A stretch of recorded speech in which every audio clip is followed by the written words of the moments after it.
Obey. Well, let me see what they got. Okay. I think this should be fine. Cool. Cool. All right. I should be live. Give it a little bit of time. But, well, we're going to continue on with the read through part 3. I remember last chapter we ended off on let's see, chapter we ended off on chapter 15, 14. So I think we should be on 15, I believe. But yeah, that's where we're at. We're on 15. But so far it's been pretty good though. So far the story's been good. I've really been enjoying just seeing kind of like him slowly but surely kind of level up a little bit, you know, getting a little bit more of these essence things and getting more abilities. We're kind of slowly seeing him kind of like, you know, learn how the system and shit works. So we're kind of all learning together, and so that's kind of cool. Just like, you know, learning how the whole process and stuff works. But I'm really curious to see like how he's gonna handle having these abilities and shit. So, you know, if he's gonna I'm curious to see how he's going to handle these abilities and see if he's going to like really kind of like dive into the system. I want to know what the goal is, what the purpose. What's up, Marson? You're back, you're back, you're back. So that's cool. But I'm really curious though to find out what, you know, what his kind of personality is going to be like when he kind of gets more into the system and learns more about it and how everything works. I wonder if he's going to like figure out like the purpose of him waking up into this world. You know, because like with solo leveling, you know, we found out the purpose of his whole system and how all his powers and stuff work. Like there was a purpose to it all. So I'm wondering with this story if they're gonna have like some sort of purpose to him waking up. Is he gonna go back to his own world at some point? I really just got a lot of questions and I'm really curious about how this is all gonna work out. But I'm enjoying it so far. They defeated the terrifying monster slug thing pretty easily. And that was a little surprising. I thought it'd be more difficult, but it seemed like once she got the key and got her collar off, forget her name, but the one chick, once she got her collar off, she was able to just do her lava spells and just burn them to a crisp, and then everybody else kind of just finished them off.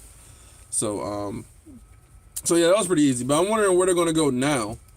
The power of the salt that saved them. Well, yeah, the salt for sure. The salt helped him. I forgot about that. I forgot he had poured out threw the salt out of him. But she was a big part of it. The lava and the salt, you know. So it's like a combination. A combination of the two is what helped them get past it. But yeah, a little underwhelming. Thought it'd be a little bit better than that, or a little bit more difficult. But I mean, he was already taxed and tired from, you know, using the gold coins and stuff, and you know it makes sense. It makes sense. Now you just need to kind of get his loot, get some more power ups, and kind of see what's going to happen from there. But we should be at chapter, I believe 15 is where we ended off at, or we should be starting 15. I think so. So I'm going to change the sound a little bit. So let me know if the sound is still good, because I'm kind of going to change up the sound, at least where the sound's coming from. Normally I got it playing through the speakers in my truck, but this time I'm gonna try to have it playing through the speakers on my phone and kind of see how that sounds. But without further ado, let's just get into it, because I don't know how long I'll be streaming. I might be streaming for another 2 hours, depending upon how I'm feeling about the story. But the fact that I've been making so many uploads tells you that I'm kind of enjoying it. So that's a good sign. So let's see. We should be on 15, right? Is it gonna play for me? Oh, I know what's going on. I know what's going on. The Collars from Rufus and Gary. Chapter 14. Nope. Worlds Apart. Is this it? Jason sat on the bottom stair of the chamber while Farah removed the collars from Rufus and Gary. Yeah, we're on His 14. whole body was racked in pain after using the last of his mana to conjure the cloak and float down from the top of the chamber. "Explain something to me," Jason said. So how's the sound? Does it sound okay? Let me know if the sound's okay. "If you can do..." He gestured at the sections of wall and floor melted by lava. That? Then how did they catch you in the first place? I was wondering that too. Ambush. The one dude who had like the lion face and he was that strong and they had to put him in like a separate, thicker cage. All right, cool. But yeah, the one dude that was at the lion face and they had to put him in a thicker cage. How the hell did they get captured in the first place? Like, if they're that strong, I mean, I think that the cannibals, I think that they were a little bit stronger than we might have thought. I think that he kind of took them by surprise with the coins. But then again, they had those coins too. But did they really have those coins? Or did those coins only show up because he defeated them? Maybe they didn't have those coins. Because even that dagger that he got, did that wizard that he killed, did he have that epic dagger? Or did he get, I can't even remember. Because he got a dagger, but he was like, oh, you're not at the high enough level to use the dagger. So I don't really know. I don't really know for sure. But yeah, I wonder how they got captured too. So I'm curious. I'm curious as well. So let's see what they actually say is the reason why they got captured, because I'm curious. Me, Jason said. If you can do... He gestured at the sections of wall and floor melted by lava. That? Then how did they catch you in the first place? Ambush, Rufus said. Ambush. We were okay. meant to resupply and get information from a local contact. Instead, he set us up for capture. We're going to go find him, Gary said, and have a sizzling conversation. A sizzling, that's funny, a sizzling But conversation. apply and get information from burn local some flesh. contact. Sections of wall Bro, racked in pain what's after going on? using the last of his mana to Sheesh. that. Then how did they catch you in the first place? It's kind of tweaking on me. Ambush, Rufus said. We were meant to resupply and get information from a local contact. Instead, he set us up for capture. Okay, We're going to go find him, a local contact. Gary okay. said, Gotcha. and have a sizzling conversation, Farah added. But first, Rufus said, we have to get back to the Vane estate. They still have Anissa, and I'm concerned about the cultists that Jason lured away. If they left because they saw the tides turning, they're probably heading back to the estate. You think they'll use Anissa as a hostage? Gary asked. Possibly, Rufus said. They might take her for leverage, or worse. After the collars were removed, Rufus and Gary started stretching, like they'd just woken up. Farah, in the meantime, held her hand out over the ground and chanted something quietly. It was a short chant, only a few words. When she was done, a large chest made of dark brown stone rose out of the ground. It didn't break through the floor, but instead rose up through it, like a ghost. Farah pushed open the hinged, heavy lid and took out fresh clothes for herself, Gary, and Rufus. They all started changing clothes, with no qualms about stripping down to their underwear in front of Jason or each other. Jason glanced surreptitiously at the three of them. Rufus and Farah had the bodies of Olympic athletes, lean, muscle-filled with the power of coiled springs. Gary was so huge he made bodybuilders look like they were still under construction. His wild mane and leonine features completed his majestic appearance. Jason didn't know what passed for handsome in Gary's species, but he suspected Gary was it. Why am I the only one who isn't super good looking? What? Rufus asked, looking over as he pulled on a shirt. Jason thought back to the beautiful Cressida Vane, standing next to the ordinary-looking High Priest Darrell, and was struck by an unpleasant revelation. I'm the Darrell, he said, disconsolately. What are you talking about? Rufus asked. Doesn't matter, Jason said, shoulders slumping gloomily. Clothes are fine, Farah said. What up, though? But we need to get our gear Gunna? back. I just hope the ones You who back- left back didn't for the go stream? back to the manor and swipe it all, Gary said. Watching the others change clothes reminded Jason that he had completed the quest to get a shirt. That was 2 cages and a shovel to the head ago. He stood up and pulled the shirt from his inventory, discovering it was a plain, white t-shirt, complete with what looked like machine stitching. Holding it out in front of him, he read the text printed on the front. I went to a magical alternate universe and all I got was vast cosmic power. Jason shook his head. This must be what insanity feels like. What does it say? Gary asked, moving up to examine the shirt. You can't read this? It's not in any language I know. Probably for the best, Jason said, as he pulled on the shirt. Wait, that's what it You have really equipped said? starting gear, outfit. Outfit tab has been added to your inventory. Outfit tab? What? Oh, yeah, Gary outfit asked. tab. Okay. Nothing. Never mind. Jason responded. Jason checked his inventory, which now had a second screen he could access with a tab at the top labeled Outfits. He was now used to navigating the screens with a thought, and opened the new section. It showed a silhouette with various slots for equipment, most of which were empty. There was also a column to the left, empty aside from 2 entries. The first was listed as Starter Gear, the second as New Outfit. How does that work? He muttered to himself. Help. Outfits. You can designate sets of gear as outfits, allowing you to quickly switch between them. Outfits can be modified by adding or removing items from item slots. An outfit can only be equipped so long as all items in that outfit are in the inventory or already equipped. Huh. He noticed the others were all watching him stare into the distance and mumbled to himself. You all right there, Jason? Gary asked. Sure. So they really can't see. They really can't see his UI, his little, what that was called, his little UI little thing that shows his inventory and shit. So they really can't see any of that stuff. So he really must be okay. So that makes sense so far. But he really must be unique in the way that, as far as like how he gets coins and stuff. I'm wondering if they can loot bodies the way that he does, and when they defeat someone, do they get like coins and shit the way that he does too? Because it seemed like they were all surprised by it, and so I'm curious about that. I'm curious. But he might have, see, remember I was saying how he needs to have like a power up or some level up or whatever to differentiate himself from the rest of the people? That's probably what's going to be, it's going to be what it is, that he can get these new abilities, you know, but then they should be able to get abilities too. Can they not level up? Because remember, like back in solo leveling, your rank was your rank. Like you couldn't level up and go to another rank. Like, you know, the world opened up and they had all these dungeons, and whatever your rank was, B class, A class, S class, that's what you were. You don't get any stronger. Like, that's what it is.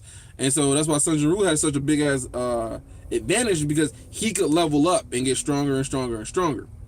But I'm wondering in this game, well, I say this game, but in this story, I'm wondering, does the same rules apply, or are people limited? And it's like, okay, your level is your level, and you can't really level up, you know, like, oh, you have your abilities, you have your magic and things like that, and you're like born with it, and maybe you just got to master it, but then after that, you're not getting like new abilities. But I don't know. I'm really just curious about this story. It's like when you jump into a new story, you don't know shit about it. It's just like, okay, you got all these questions and you just want them to be answered, but they're not being answered. At least not yet. Oh, Jason said. Actually, now you say it. He'd been pushing through on a potent mix of panic and adrenaline, but now the immediate threat was gone, he was starting to crash. His wooziness came back, his vision going dark and blurry. He stumbled forward, dropping to his hands and knees, as his empty stomach again tried to heave out what wasn't there. I believe it. The next thing Jason knew, something was being splashed over his face. Sputtering awake, he was helped into a sitting position and a glass bottle was shoved into his hands. Drink it, Farah said. It's just water. You can't take any potions for at least a couple of hours. As Jason only slowly a sipped couple his water, hours. he looked over the icons he could see at the edge I'm of his thinking it might vision. be a couple days. The health silhouette showed a warning yellow all over, with a more ominous orange on his head and midsection. The potion cooldown icons were also present, but were completely grayed out. There was an icon for the mana toxin, with more than 2 hours listed under it. While Jason was taking stock of his miserable condition, the others were recovering theirs with stamina potions from the magic chest. After drinking his, Rufus made a sour face. Ugh, that was sickly. What happened to the other potions? Gary chose the flavor, Farah said. I think it's nice, Gary said, defensively. Me too, Farah said. Rufus only likes things when they're bitter. After letting him rest a while, Gary pulled Jason easily to his feet. Jason wavered, and Gary held him upright until the dizziness passed. Thanks, Jason said. I've passed out 3-4 times today. I think my brain might be bleeding. We can't use potions on you anytime soon, Farah said. But once we get Anissa back, she can heal you. Amisa. Okay. What are we waiting for then? Amisa must be the said. elf that was They left the chamber taken. through the huge stone doors. Jason glanced back behind one of them at the space where he had hidden. The tunnel was surprisingly long, carved directly out of the stone. Who made this tunnel? Jason asked. It must have been a tough job. Wouldn't be that hard, Farah said. Construction magic would make it a straightforward process. She looked up and down the extensive length of the tunnel. Might have taken a while, though, she acknowledged. They emerged from a gap that, at a distance, would have looked like a natural crevice. They were on the gentle slope of the lower portion of a mountain that tapered up to a towering height. The upper reaches were black and lifeless, while the lower portions turned to yellow stone and red earth, with patchy coverage of dry, yellow grass. There was a wagon outside the tunnel, wheels chocked to stop it rolling down the slope. It had a yoke for animals, but the harness had been cut, and the animals were gone. Okay. Did they scatter the horses so we couldn't use the wagon? Jason asked. What are horses? Gary asked. You've never heard of horses? What? The other three shook their heads. Then what was pulling the wagon? Jason asked. Heidels, Gary said. Heidels? What's a heidel? It's a work animal, the kind you see everywhere, Gary said. They pull wagons, carry packs. You can ride them. I can too, but you can tell they don't like it. Maybe the name is just different, Yeah. Jason said. They're probably... 4 legs, hooves? Sounds right, Farah said. Long body? Jason continued. Long head? Heads, Gary corrected. Oh, Heads? multiple Jason heads. said. As in more than one? Yeah, 2 heads, scales, horns. That sounds horrifying, Jason said. We are definitely not talking about the same animal. The animal doesn't matter if there aren't any here, Rufus said, which means we start walking. Jason looked down the slope, getting a panoramic view of the land below. So It was we're a still on flat, dry chapter landscape of sandy yellows and sober reds, 14. punctuated by withered grass or spiky scrub. Every so often, a low tree with sparse foliage would jut reluctantly up from the barren earth. The sun hammered relentlessly down over all of it, but the arid air was almost pleasant after the cloying humidity of the sacrifice chamber. The climate bore no resemblance to the moderate warmth and lush greenery he had experienced in the hedge maze. Even the heat had felt different there, more pleasantly warm than this unforgiving desert air. He remembered looking at the world map, a warped, but not entirely different globe to the one with which he was familiar. It marked his position as being in the Kalahari Desert, which matched the terrain now before him. They started down the slope, Gary in the lead. He was wearing loose clothing to let air flow through, along with a hood to shield him from the sun. The others were wearing more fitted clothes, but didn't appear discomforted. They brought us here while I was unconscious, right? Jason asked. That's right, Rufus said. How long was I knocked out for? This is very different from the place we were before. They all turned to look at him with curiosity. The Vane estate uses climate magic, Farah said. Didn't you notice when you went there in the first place? Climate magic? Actually, how did you get involved with all this? Rufus asked, now that we have the time to talk. I think I might have been summoned, Jason said. Not on purpose, obviously. I mean, who'd summon me? I went to bed, which was last night, as far as I know, and woke up in the middle of the Vane family hedge maze. I sort of stumbled around for a bit until I found one of the residents, and from what I gather, he was trying to summon something and got me instead. He called me something that sounded specific. I don't remember what exactly. Otherworlder, maybe? Outworlder? Rufus suggested. Sounds right, Jason said. Okay. Is that what the name suggests? Is this really a whole different world? We've always been in this one, Rufus said. You'd have to tell us if it's different enough from where you came from. Jason thought about the flying eels and leech monsters, people throwing around magic chains and streams of lava, healing potions, reading languages he'd never seen before, the magic powers he'd used for himself. All of it should be impossible. It's definitely different enough, Jason said. My world has its share of strangeness, but this is a whole different kind of strange. Okay. Some things are weirdly the same, though, like hedge mazes and people named Gary. I have a cousin named Gary, not as tall as you, Gary, but almost as hairy. He's a Leonid? Gary asked. I think it's a glandular thing. We don't have Leonids on my world. I'm not well versed in astral magic, Farah said. I've heard of Outworlders, but it isn't my field of expertise. Alternate realities, maybe? Jason said. Some things are the same, others different. If that's what this is, then this world diverged from mine a very long time ago. The continents are different, but not completely. The fundamental physical laws here have some interesting addenda. My world doesn't have magic at all. Or a second moon. I did see a second moon, right? Your world only has one moon? Gary asked. That's weird.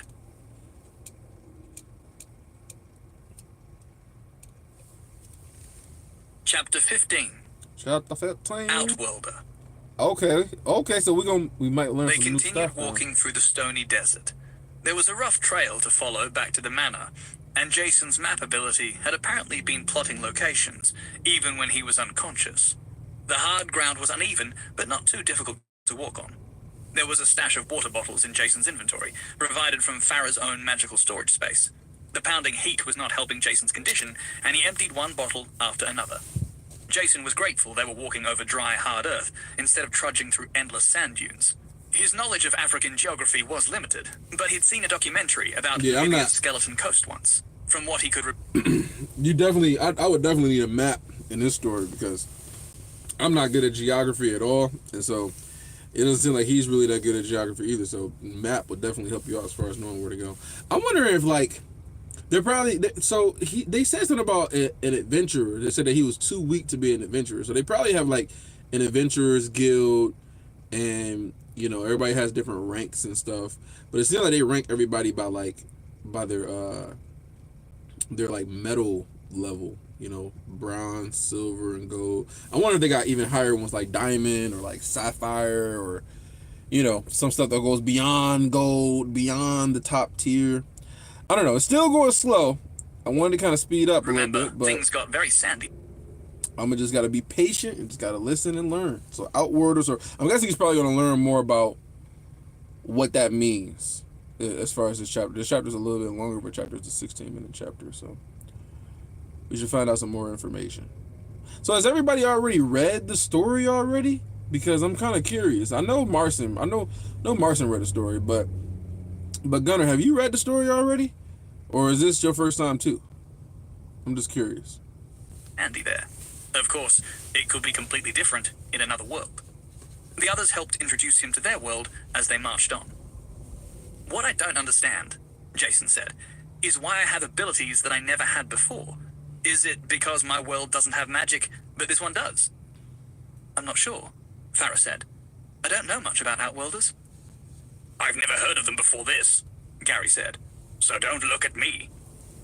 I've met some before, Rufus said, prompting groans from Gary and Farah. So there's other Outworlders. What? Rufus asked. Of course you have, Gary complained. What's wrong with that? Rufus asked again. Your childhood friend is the Crown Princess of Vitesse, Farah said. Princess? This again? Rufus asked. It's not my fault who my parents chose to socialize with. So, Rufus is a big deal? Jason asked. No. Yes. Yes. Rufus glared at the other two. I do know a little bit about Outworlders, Rufus said. They've been pulled into our world from another one through some magical accident. Usually a summoning spell that's gone awry. The evil cult lady's son, Jason said. He blamed me for ruining his magic thing. Okay, that's cool. So okay. So there's other Outworlders too. So I wonder if they all came from the same world as him, or maybe a different world. But that's interesting. But if he's able to get summoned, he should be able to go back at some point too. It doesn't make any sense if you can summon something, but then not be able to send it back. So maybe that's gonna be part of his mission, is to figure out, you know, level up some abilities to go back. But then why would you want to go back? You know, I don't know. Shit, I'll just stay there. Fucking level up my abilities, fucking king of the world. That's how it usually works, Rufus said. As far as I'm aware, I'm no expert. This happens enough that there's a name for it, Jason asked. My understanding is that it's something that happens in high magic worlds like ours, Rufus said. I really don't know any more than that. Is there a way to go back home? Jason asked. I'm not sure, Rufus said. If there is, it probably involves magic well above our level, let alone yours. Jason bowed his head in disappointment. Jason, tell me if this sounds familiar, Rufus said. Do you have some kind of guide that helps you interact with our world? Something that doesn't fit our world but does fit yours? Maybe something you've heard of from a legend, or a part of your world's mythic traditions. Something that exists in your world as a story, but here has become real.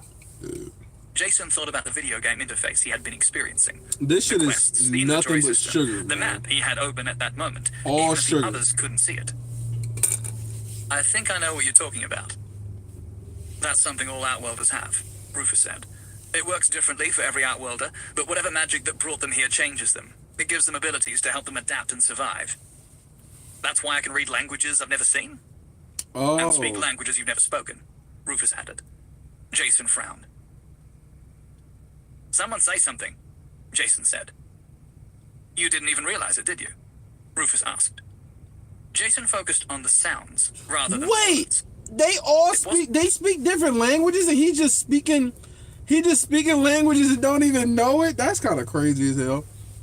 But yeah, I agree with you, Martin. I don't know why the hell people would want to go back. Like, I don't know. Like, when I think of a fantasy story, it's like escapism. Like, you don't want. Why would you want to go back to your old world of what? Just fucking doing regular shit all the time. Like, you would think anybody who goes to a new world, they'd be like, I mean, yeah, you're gonna leave your family, your friends, or whatever. But like, yeah, you can make new friends. You know, make new family. Like, it's not that big of a deal. But I mean, not to go back. Like, I mean, like seriously though, like if y'all got transported to a new world just like this one where you got abilities and shit. I mean, yeah, you can die. You know, is a you know what is it called? What is it? What is it called? Is a what? Something eats what? What the fuck is it called? It's called I can't think of it, but it's called like survival of the fittest. That's what it's called. Survival of the fittest. So yeah, you can potentially die, but I mean, in your old world, you're gonna die anyway. So like, you know, death is inevitable. So why not experience some new shit, have some new abilities, flying, going invisible, whatever the fuck, exploring dungeons, getting treasure, you know, building your own castle or some shit like that. Like, why not leave and start your own shit and just do something new? Like, I don't know. To me, it'd be a no-brainer. I would leave everybody, sayonara, peace. I'm going to this new world with these new abilities. If I die, I die. I wasn't cut out for it, but I'm gonna try to live this new life. But only if I know I have the ability to be able to survive. If you don't have the ability to be able to survive, nah. Like, I'm about to go to no new world and just be some fucking tiny ass small creature that's gonna get killed by a bird. Like, nah. I'm about to go to no new world and just die. But if you got abilities and they give you some shit that you can kind of level up and make sure you just don't go to some place that's too powerful and get yourself killed, we're good. We're good. I swear. Someone wakes up in another world and Titans attack or some zombie shit. Right, exactly, right. If you was in some shit like that, if you had some zombies, you know, some Titans and shit in the wall, everybody's scared and shit, I'd be like, okay, all right, I get it. Like, I'm probably gonna die in like 2 years. Like, get me the fuck out of here.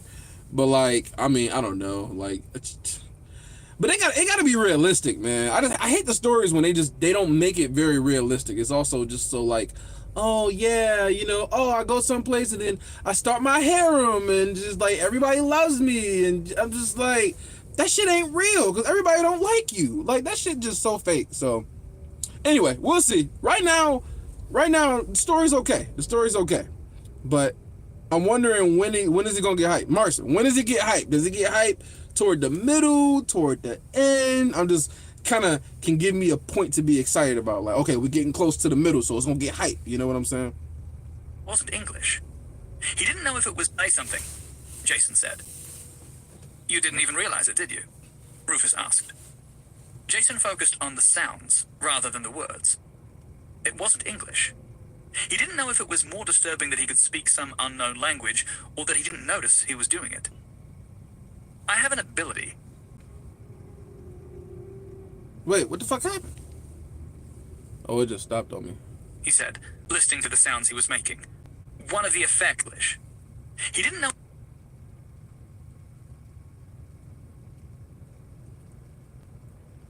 Right, it's simple. Yeah, you like the simple stuff. I don't like the simple stuff. I like the Attack on Titan. You wake up, a fucking big ass Titan is killing your family and you dying and your mother is getting eaten. Like, I like the hype ass crazy shit that start off. You know, fucking, like I said, Sun Jin Woo, you go into the dungeon, everybody in that bitch gets killed, and then you about to die, and fucking everybody, like, that's the shit I like. Like, I like to just throw you into it, and you're just like, holy shit, what the fuck? And then it kind of slows down. And then you're just like, oh shit, now you gotta prepare, you gotta, like, you know, scheme, and you gotta, you know, get stronger and shit. But, I don't know, being really slow, yeah, it's just like, I'm going to sleep and shit because it's going so slow. I need a little bit more energy. But right now, it's been really, really tame. Like, it's nothing that's really like, oh, he's about to die. No, not yet, not yet. But it's the beginning, though. I can't criticize it too much. It's literally, we're only 15 chapters in. Like, I can't get on it too much. Now, if it was more disturbing that he could speak some unknown language, or that he didn't notice he was doing it. I have an ability, he said, listening to the sounds he was making. One of the effects is called language adaptation. Does that mean I can speak any language? Ah, shit. Hold on. Where am I at? I have to restart this. Jason is like 3 hours in this world. Yeah, you know, you could say like 3 hours or so. Probably a little bit more than that because he's been knocked out a couple of times. So he's probably like, I don't know, 6 or 7. But he's still learning, and we're all still learning. So what was that? I was at 15? I think I was at 15, right? Chapter 15. Outworlder. Yeah, so he was at... Farah said. This again? Rufus asked. See it? I think I know what you're talking about. That's something all Outworlders have, Rufus said. That's why you sound like you learned the language from a skill book. X is called language adaptation. Does that mean I can speak any language and not even notice? Most likely, Rufus said. That's why you sound like you learned the language from a skill book, Gary said. I do? You do, Farah said. There's a recognizably neutral accent and things sometimes come across as odd because of the difference in language structure. It's a giveaway, if you've seen it enough. Colloquialisms can translate very strangely. You're telling me the old lingo is hard yakka to get the noggin around? What? Jason asked. The others looked at each other in confusion. It seems there's a limit to the translation, Rufus said. You might want to stick to plain language. Stuff that for a bag of chips? Jason said, laughing as 3 brows creased in confusion. That's correct. I'd love to know how that got translated, he said. They continued on, answering more of Jason's questions as they trudged through the desert. At least, Jason trudged. The others looked as comfortable as they would strolling through a park. Outworlders like you might have their advantages, Farah said, but we natives have advantages of our own. Take Gary here. Members of his Leonid race are stronger and faster than us, and that's only the beginning of what Leonids can do. Okay. Elves are powerful spellcasters, and their skill with healing magic is unparalleled. Okay. I forgot they were elves, Jason said. Some guy said he wanted to eat one.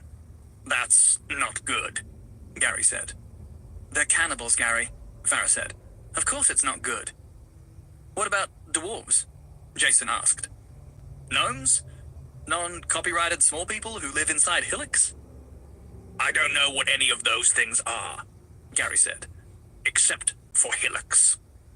We have elves, Rufus said. Leonids like Gary, obviously, will eventually be heading for a port city, so while this region is human-dominated, you'll see all kinds of people. Each of which have their own special gifts, Farah said. Some are there from birth, while others only show themselves once you get essences.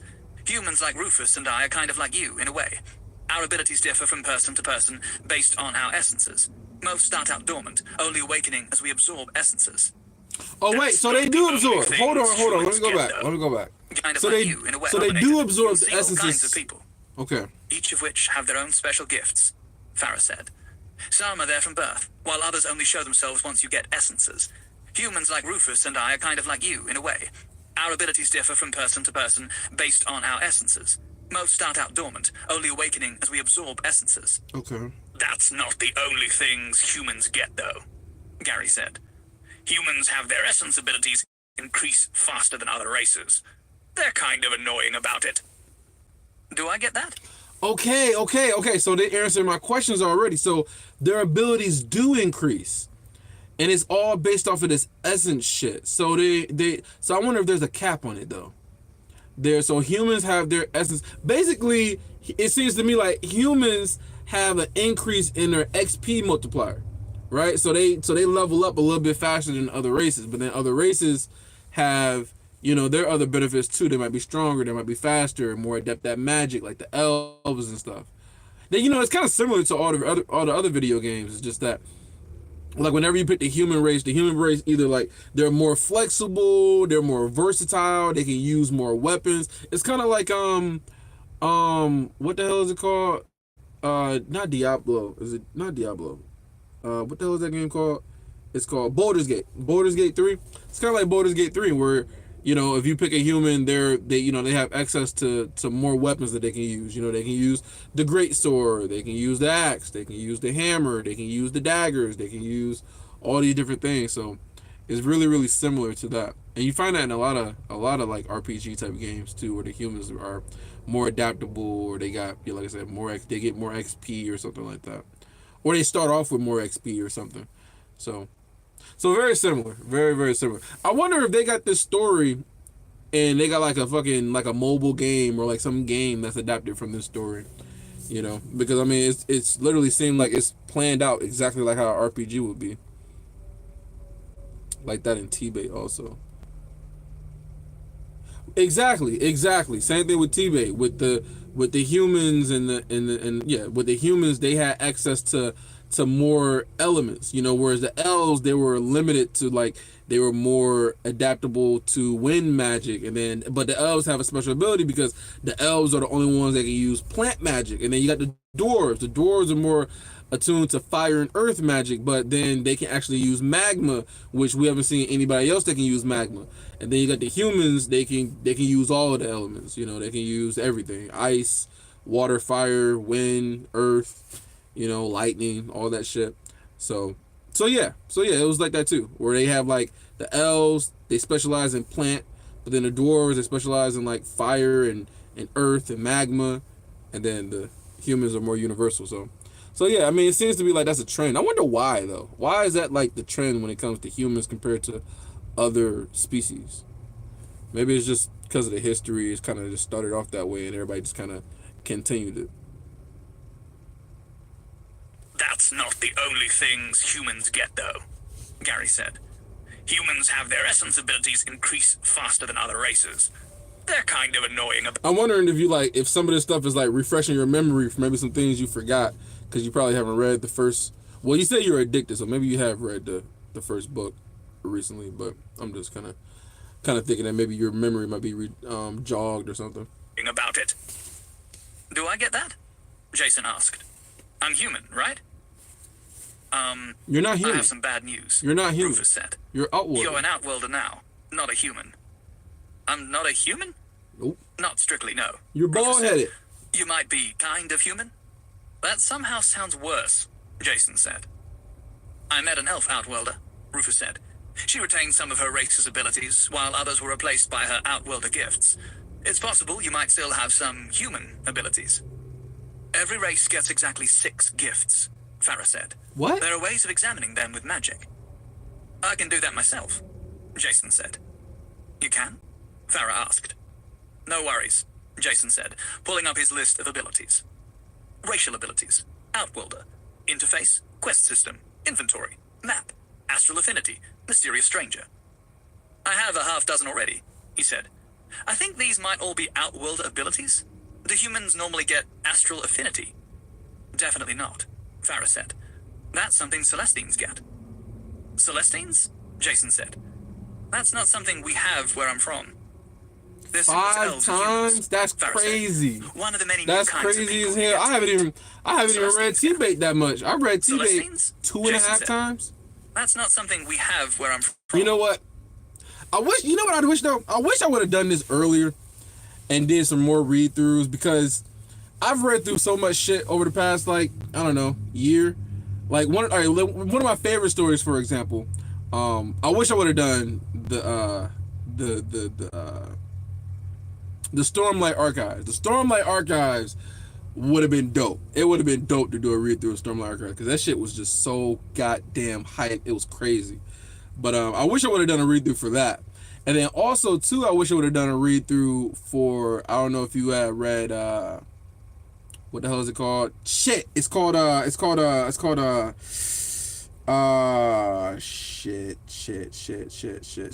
now I gotta look it up, because I can't not look at it. Let me see what it's called. I had read this story. I went through this story really quick too. I was so hyped reading this shit. It was crazy.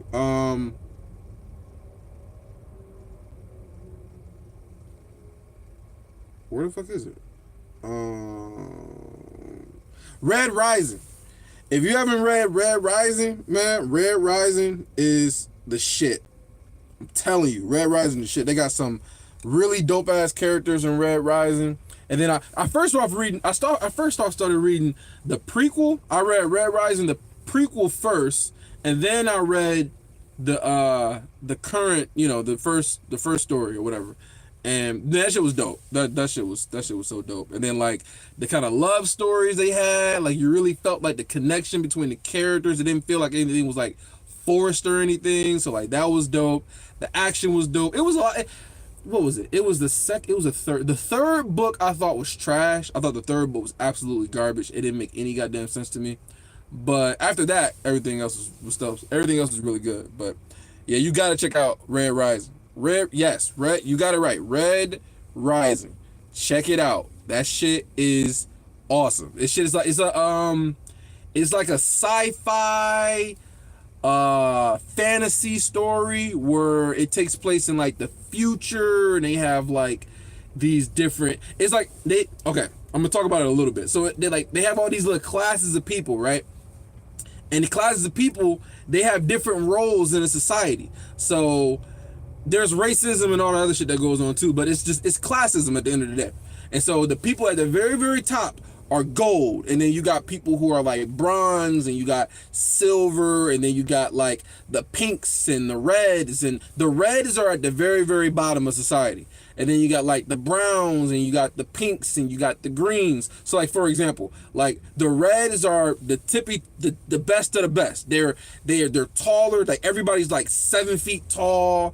They're strong as hell. Like a gold person, if they were to fight a red person, that red person will be obliterated. Like literally, they could crush their hands just by like doing a handshake. Like they're that strong compared to the other races. So you got like the gold who's at the very, very top, right?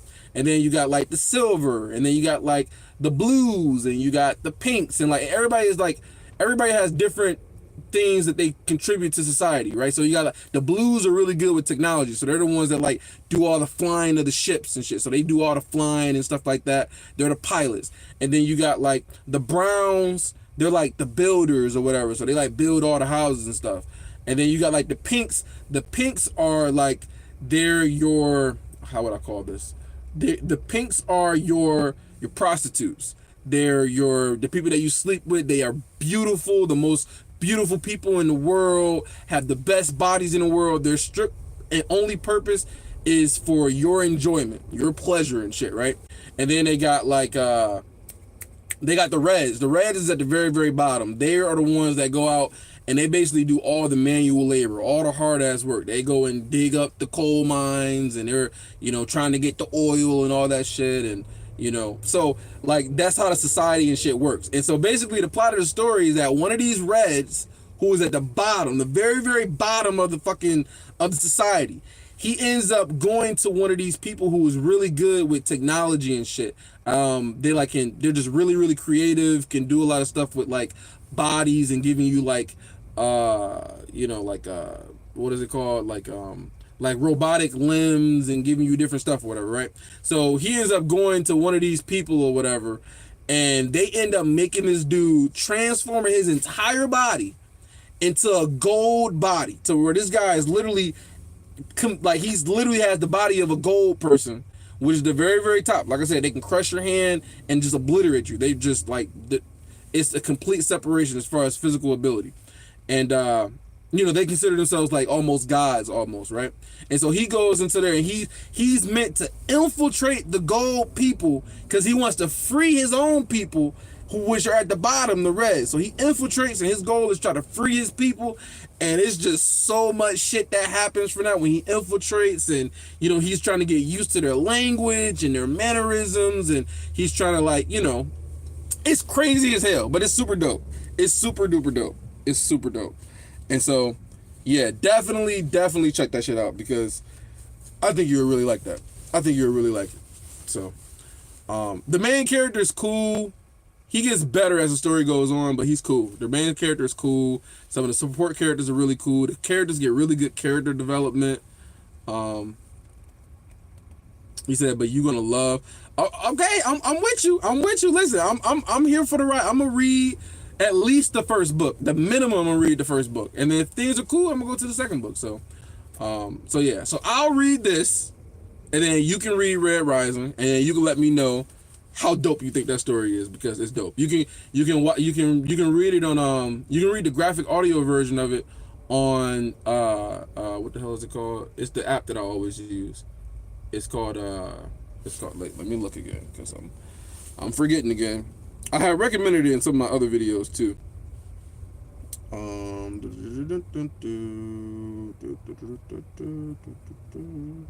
Everand. If you go to Everand, you can check it out on Everand. And is it English? But it might be translated into different languages too. You never know. But yeah, you would definitely like that story. But this is cool though. I'm liking it so far. I like solo leveling. Solo leveling was my shit. Like, I get solo leveling like a 9.5 out of 10. Like, that shit was exactly what it was supposed to be. Just pure hype. Like, it wasn't supposed to be super deep. It wasn't supposed to be all this character development. It was just supposed to be pure badass hype. And that's exactly what it was. And I love what it was. So, you know. But anyway, let me continue with this story, because I'm curious. I'm curious about this character Jason. I don't hate this Jason character yet. He seems okay so far, but we'll kind of see how it goes. Humans normally get astral affinity. Definitely not, Farah said. That's something Celestines get. Celestines? Jason said. That's not something we have where I'm from. They're similar to elves and humans, Farah said. One of the many new kinds of people you get to meet. As long as none of them try to eat me, Jason said. As they walked on across rocky desert landscape, the dry heat started to overwhelm Jason. His head throbbed worse and worse until he was no longer walking in a straight line. They found a rocky outcropping to rest in the shadow of, Rufus helping Jason along. The others fetched out bronze spirit coins while Jason sipped at his water, laying back on the warm rock. You don't need water? Jason asked Gary. The enormous Leonid was covered in fur, which can't have been pleasant in the desert heat. Gary's people require a lot more exertion than the rest of us to get tired, Rufus said. Okay. Another one of his racial gifts. More stamina. Also, when you have a full set of essences, you don't need to eat or drink anymore, Gary said. Oh, wait. That's crazy as hell. When you have a full set of essences, you don't have to eat or drink? That's crazy ass overpowered. That's crazy. Where you can read and listen to it. Yeah, I can. I should be able to text it here really quick. I think. Can I do that shit? No. Start a poll. No. Can I? I don't think I can type in here.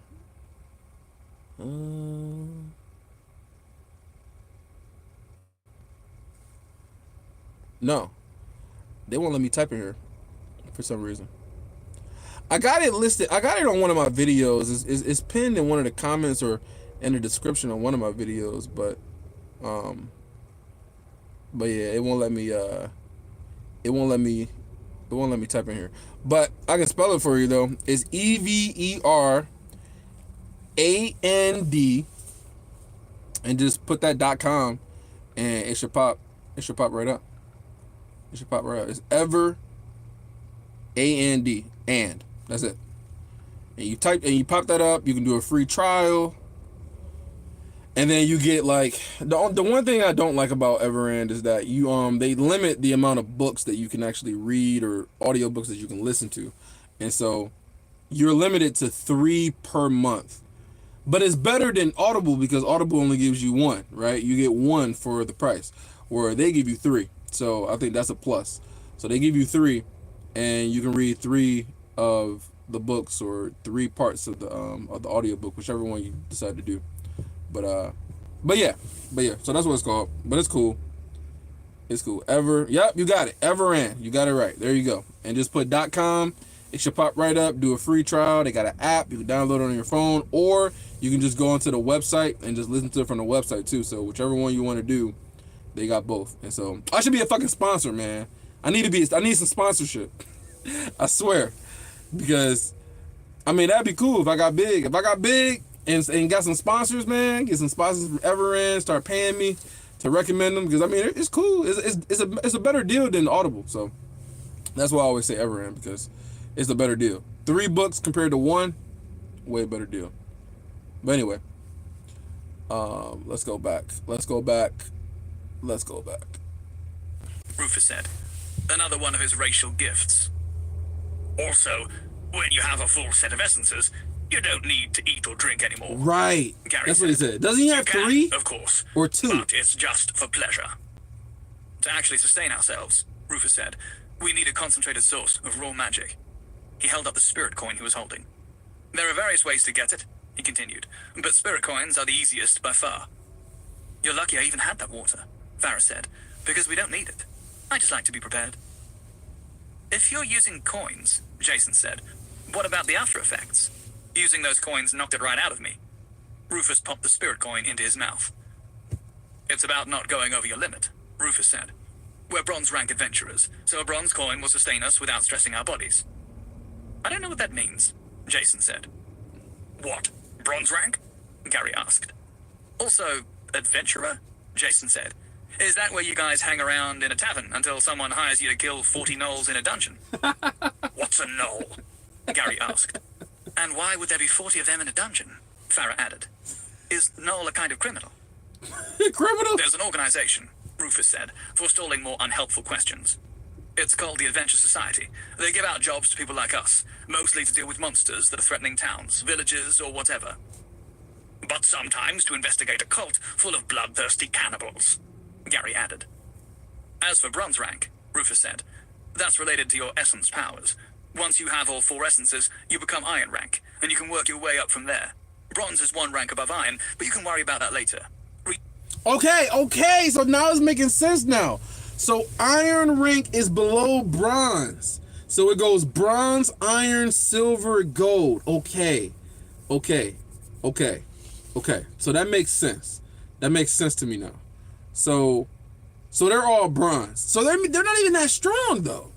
So we still got people who like silver. I bet the power gaps though. I bet the power gaps are crazy. I bet if they meet somebody who's like silver rank, a silver rank. So like in Tibet, how they said that a white core mage can take on like, I think he said 10 silver core mages, or it'll take 10 silver core mages to beat 1 white core mage, or somewhere around there. So I'm guessing like when it comes to silver rank, I'm guessing the silver rank, they probably can beat up like 20 gold, or not gold, 20 bronze, or some shit. Like I bet the power level is gonna be just like crazy. I bet it's gonna be a big ass gap. That's what I'm thinking. As for bronze rank, Rufus said, that's related to your essence powers. Once you have all 4 essences, you become iron rank, and you can work your way up from there. Normal? Bronze is 1 rank above iron, Okay. but you can worry about that later. Okay. Reaching iron rank will fundamentally change you, make you powerful. Not that powerful, Farah said. Not straight away, but you become work your way up from there. A cult full of bloodthirsty Make sure I cannibals, understand this right. Gary added. As for bronze rank, Rufus said, that's related to your essence powers. Once you have all 4 essences, you become iron rank, and you can work your way up from there. Bronze is 1 rank above iron, but you can worry about that later. Reaching iron rank will fundamentally change you, make you powerful. Wait, Not that powerful. I'm a little confused. Now they got me confused again. So he said that and Marcin, you might be able to help me out. So he said that they're bronze rank, which means that he's bronze rank, right? He's overall as a bronze rank character. So he said that once you get all 4 of your essences, you become iron rank. But iron rank is below bronze. So wouldn't you be going down in skill? Or is it different? Like, is everybody bronze, and then once you get all 4 of your essences, you become iron, and then once you become iron, once you start leveling up with all 4 of your essences, maybe then you become iron bronze, and then maybe you become iron silver and iron gold. Maybe that's what it means. But how is iron below bronze though when they're bronze? That's just kind of confusing to me. All 4 essences, you become iron rank, and you can work your way up from there. Bronze is 1 rank above iron, but you can worry about that later. Reaching iron rank will fundamentally change you, make you powerful. Not that powerful, Farah said. Not straight away, but you become partially resistant to attacks that don't have any magic behind them. You live on magic instead of food and water. Okay. But my world doesn't have any magic, Jason said. Doesn't that mean if I became Iron Rank or whatever, and then go back to my home, I'd eventually run out of coins and starve? You can get by on food and water, Farah said. It just takes more of it, depending on how powerful you are. Some foods are better than others. Meat, sugar, anything with magical ingredients, obviously. Wait, Jason was relieved. He could let me read what you're saying. Let me see. Everybody is normal. Then after you got set, so after you get a set of essences, you're going to iron. Then bronze is higher. Right, I get that. I understand that. But aren't they bronze right now? They literally just said that they're bronze right now. And I could have sworn he said that he was bronze. Everybody was wrong word. I mean, normal people without magic. Oh, so normal without magic. Right, yeah. Normal people without magic. But then after normal, you go to... You say after normal, then you get a set of essences. So until you get your set of essences, you're still considered normal? So... Do you need to get all 4 in order for you to be bronze? Or do you get... Oh, wait, no. Iron, then bronze. Okay, so do you need to get all 4 of your essences in order to go to iron? Or if you just get 1 essence, you go to iron? But they said that they were bronze, though. So does that mean that they got all 4 of their essences? I'm confused. It probably get explained the more that I read. Get by on food and water, Farah said. It just takes more of it, depending on how powerful you are. Some foods are better than others. Meat, sugar, anything with magical ingredients, obviously. Jason was relieved. He could handle living on protein bars and cake. Would he be immune to getting fat?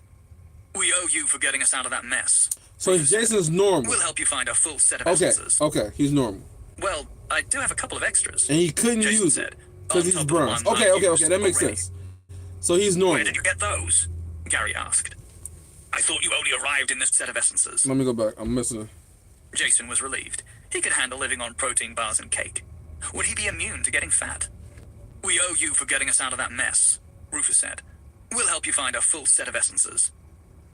Well, I do have a couple of extras, Jason said, on top of the one I used already. Where did you get those? Gary asked. I thought you only arrived in this world today.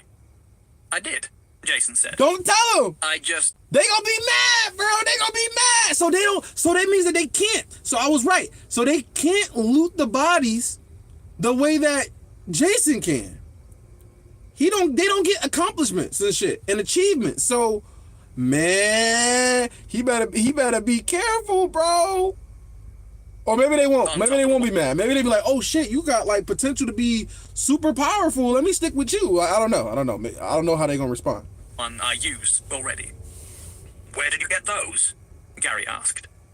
I thought you only arrived in this world today. I did, Jason said. I just kind of came across them. Rufus raised a skeptical eyebrow. You just came across them? Yeah, Jason said. You know, here and there. I can do an essence ritual for you, Farah said. Not before we find Anissa, of course. Who did the ritual for your first essence? Farah's suggestion prompted some of the ritual magic knowledge in Jason's mind the skill book had put there. Remembering something he never learned in the first place was an odd sensation, like deja vu. Remembering something you never learned told him that an essence ritual was required for a person to absorb an essence, except he knew from experience that wasn't always true. I didn't actually use a ritual, Jason said. I just kind of absorbed it. Wow. I think it was part of the same power that lets me speak all the languages. What was that like? Gary asked. Just straight up absorbing it. Strenuous, Jason said. I passed out. Can I watch when you do the next one? Farah asked. She was looking at Jason like a scientist at a lab rat. Oh shit. It wouldn't hurt to have someone watching out for you, Rufus said. We at least owe you that much. I haven't even decided what I want to do, Jason said. I've been too busy trying not to die. What's to think about? Gary asked. Who doesn't want power? Right. Hey, look, Farah said, pointing out ahead of them. I can see it. As they crested a rise, they could see, in the distance, a strange patch of green in the middle of the desert. Let's pick up the pace, Rufus said. I don't think I can, Jason said. Under the harsh desert sun, he was sweating buckets, his skin tingling with the promise of sunburn. Farah, get him another bottle of water, Rufus said. Gary, are you all right to carry him? Wait, carry me? Jason said. That doesn't sound very dignified. The others turned to look at him, and he looked down at himself. The filthy skin and clothes, the stains from blood, muck, and sweat, the ridiculous shirt. Then there was the smell that all the sweating had turned from bad to egregious. "Never mind," he said. Okay. Chapter 16. Rescue Party. All right. So what I'm gonna do is I'm gonna take a break really quick. I gotta go to the bathroom. So I'll be back in probably about, I don't know, 5-6 minutes. So I'm gonna take a break right now, and then I'll come back. I was gonna end the stream, but I don't want to end the stream and then start a new one up again. So I'll just be back in like 5 minutes. You can leave, come back, or whatever you want to do, but I'm gonna try to be back really quick.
So that took about 6 minutes. Does it have a... It does. Let me keep this.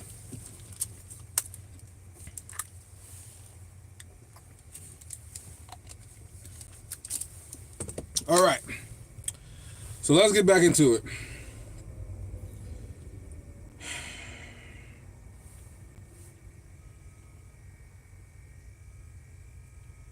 And I don't even know where I was at.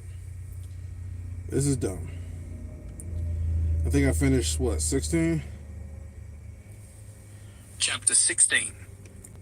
Rescue Party. Rufus, Farah, and Gary raced across the desert, feet pounding into the dry earth. Rufus had told Jason they would be running at a sustainable pace. Their unflagging momentum confirmed his words, but they were moving at a pace that, in Jason's world, would be the equal of world-class sprinters. Jason had little time to think about such things as they stormed over the rough ground at 10 meters a second. He was draped over Gary's back like a cloak, legs flailing as he desperately clenched his arms around the tree trunk Gary used as a neck. Any concerns over dignity quickly went out the window. His only objective became not getting thrown off. My bad. The normal tempo. I forgot to change the tempo. A green line of grass and trees cut across the barren browns and yellows of the desert. There we go. Like stepping into a different world. A single step took them from scorched air and unyielding earth to cool grass and a welcoming breeze. They slowed down and stopped. But that shit do be sounding slow when you're not used to it. Rufus and Farah crouched, hands on knees, panting heavily, while Jason pawed off Gary's back to form a puddle on the ground. He groaned miserably as Gary looked down at him. "You've built up quite a sweat for a guy who didn't do any running," Gary chuckled. Despite all his fur, body mass, and having carried Jason, he wasn't even breathing heavily like Rufus and Farah. He looked as comfortable as if he'd been lounging at a pool, rather than sprinting through the desert. Jason, sweating enough for both of them, raised his head to retort. What? He didn't care that his mouth was too dry for vowels, only regretting the energy he had expended to lift his head. He was happy to let it drop back onto the soft grass. Farah once again pulled her magic chest out of the ground. Retrieving a handful of potion vials, she handed one each to Rufus and Gary. "Stamina potions," she said. "I'm fine," Gary said. Rufus knocked his back without hesitation. "I think he needs one more than any of us," Farah said, looking at Jason. "Too bad, really." "He has water," Rufus said. Jason pushed his unwilling body into a sitting position and pulled a bottle from his inventory. He started chugging it thirstily. Wow. "Life is hard, Outworlder," Rufus said without sympathy. "And you, my friend, are soft. If you want to get by in this world, you'll need to toughen up." You need to toughen up, Jason struggled to his feet. "How did you all handle the desert so well?" Jason asked. "I was being carried and it broke me. I think I got sunburned through my clothes." He was being carried and he almost died. "How much do you know about the 4 attributes?" Rufus asked. 4 attributes. "I remember that there are attributes," Earth, Jason water, said. wind, fire. "Now you say it. There's the strength one and some others?" "One of the others is recovery," Farah said. "Our recovery attributes are all in the upper range of bronze tier, so our bodies replenish themselves as fast as the desert can take it out of us. Unless we push ourselves too hard," Rufus said. Jason unhappily compared himself to Rufus, whose glistening sweat and casual poise made him look like a model for an athletics calendar. Jason, by contrast, looked like a rag someone had just used to clean up a spill. Replenished somewhat by the water and the rest, Jason took a closer look at the startling border between desert and garden. It was a straight line, like a border between worlds. A single step went from scorched desert earth to springtime in an English country garden. Looking along the border, Jason spotted pillars placed periodically along the edge, white stone columns with magic symbols carved into the surface. "Are those things making it like this in the middle of the desert?" Jason asked. "They're only part of it," Farah said. "It takes a large and sophisticated system to make something like this work." She handed out spirit coins to Gary and Rufus. All 3 popped them into their mouths. "What now?" Gary asked. "Now we get to the manor house," Rufus said. "We find Anissa and we kill everyone else." "I like this plan," Gary said. Grey light started sparkling around him, growing thicker until it formed a full set of metal armor, encasing his entire body. It was thick and heavy, made from dark steel plates held together with large bolts. Engraved into the surface were runes that looked to have been carved out with a blade, rough but radiating strength. Where the engravings dug into the dark metal, red forged light shone from within. That's impressive, Jason said. Isn't it hot in there? Heat I can handle, Gary said. After seeing him sprint through the desert, Gary seems like a badass, Jason man. believed it. Rufus held out a hand, around which motes of golden light were gathering. The light coalesced into a sword in Rufus's hand, an elegant scimitar that seemed as much a work of art as a weapon. The hilt was a vibrant red gold, as was the edge of the blade. The bulk of the blade was yellow gold that shone like the sun, with red gold inscriptions running down its graceful curve. After Gary and Rufus called their impressive equipment, Jason looked over at Farah. All the stuff I conjure is made of rock, Farah said. I'm not carrying that lot around. I'd conjure up my cloak, Jason said, but even if I had the mana, I think it'd kill me. What can that cloak ability do? Rufus asked. It gets bright or dark, Jason said, But it might be able to protect him. It can also make me lighter, so I can jump from high places. Suddenly he perked up. Oh, and it lets me walk on water? He said. I haven't tried that yet, though. I have some magic boots that let me do that, Rufus said, then frowned. Oh, wow. At least, I did, until they were taken from me. We'll get our right. equipment back after we've freed Anissa. What about his dagger and shit? Before sending away the stone chest, Farah took out 2 belts with heavy pouches. One was grey, which she handed to Gary, the other red, which she kept for herself. What are those? Jason asked. He watched Farah loop her belt into her clothes, while Gary tied it around outside of his armor. The heavy metal suit barely seemed to impede him. Summoning materials, Farah said. Summoning? Jason asked. You'll see soon enough, Rufus said. Let's not tarry more than we have to. They set off through the grounds. The outer areas were manicured woodlands, shaded gravel trails making their way through artfully placed trees and shrubbery. Somewhere he could hear the babbling of a stream. This is nice, Jason said, looking around. He just forgot? Indulgent, That's crazy. Rufus criticized. They should be working with the surroundings instead of So against shouldn't them. he have The 2? cost of building and maintaining all this in the middle of the 2 desert daggers? is beyond extravagant, One he can't use and the one, know what the you're epic talking one that he about. can? Gary said. The There's a The desert snake city tooth? not too far from where I grew up. It has a subterranean river, and half the city is built underground around it.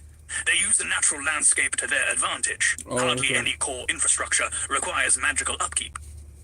Is that Zardos you're talking about? Rufus asked. Wait, did you just say Zardos? Jason asked. No, Zardos, Rufus said. Is Zardos a place in your world? No, Zardos is... Jason searched for the best way to describe it. Let's just say it's for the best you didn't say Zardos. Have you been to Zardos, Rufus? Gary asked. No, my brother told me about it, Rufus said. He said it was definitely worth seeing. Knowing your brother, Farah said, he probably meant the women. He's not that bad, Rufus said, prompting looks from Gary and Farah. He's not. Zardos has a large Celestine community, Gary said, but I suppose your brother didn't tell you about that. He may have mentioned Zardos it, is from Rufus said June. evasively. Is In it? I passing. don't know. Celestines, I Jason guess said. they're in the desert, That's another so one I of the guess that races would in make this world, a little right? bit of sense, right? That's right, Rufus said. Like elves, they're famous for being attractive to human sensibilities. I seen number 2. We I only seen have humans in my world, the 2 Jason movies, said. by the way. The idea of meeting whole new races I is thought it was exciting. alright. He slapped Gary on the back, which was currently encased in metal. I don't remember all the But names. you'll always be my first, Gary, Jason said. I like your attitude, Gary said. Humans have something of a bad reputation when it comes to other races. I can believe it, Jason Yeah, said. humans do some My fucked world up only shit. has humans, and we're still awful to one another. Yep. My dad's parents came from a different country than where I grew up, so I look different from most of the people I know. People in my own country look at me like I'm a foreigner. Even the people who do look like me call me a banana, A banana? Farah asked. Yellow on the outside, white on the inside, Jason said. My mum's name is Cheryl. Why can't I listen to Pat Benatar without people turning it into a thing? The other 3 looked at each other, shaking their heads. They don't know what that is. I don't think any of us know what that means, Nope. Farah said. Probably for the best, Jason said.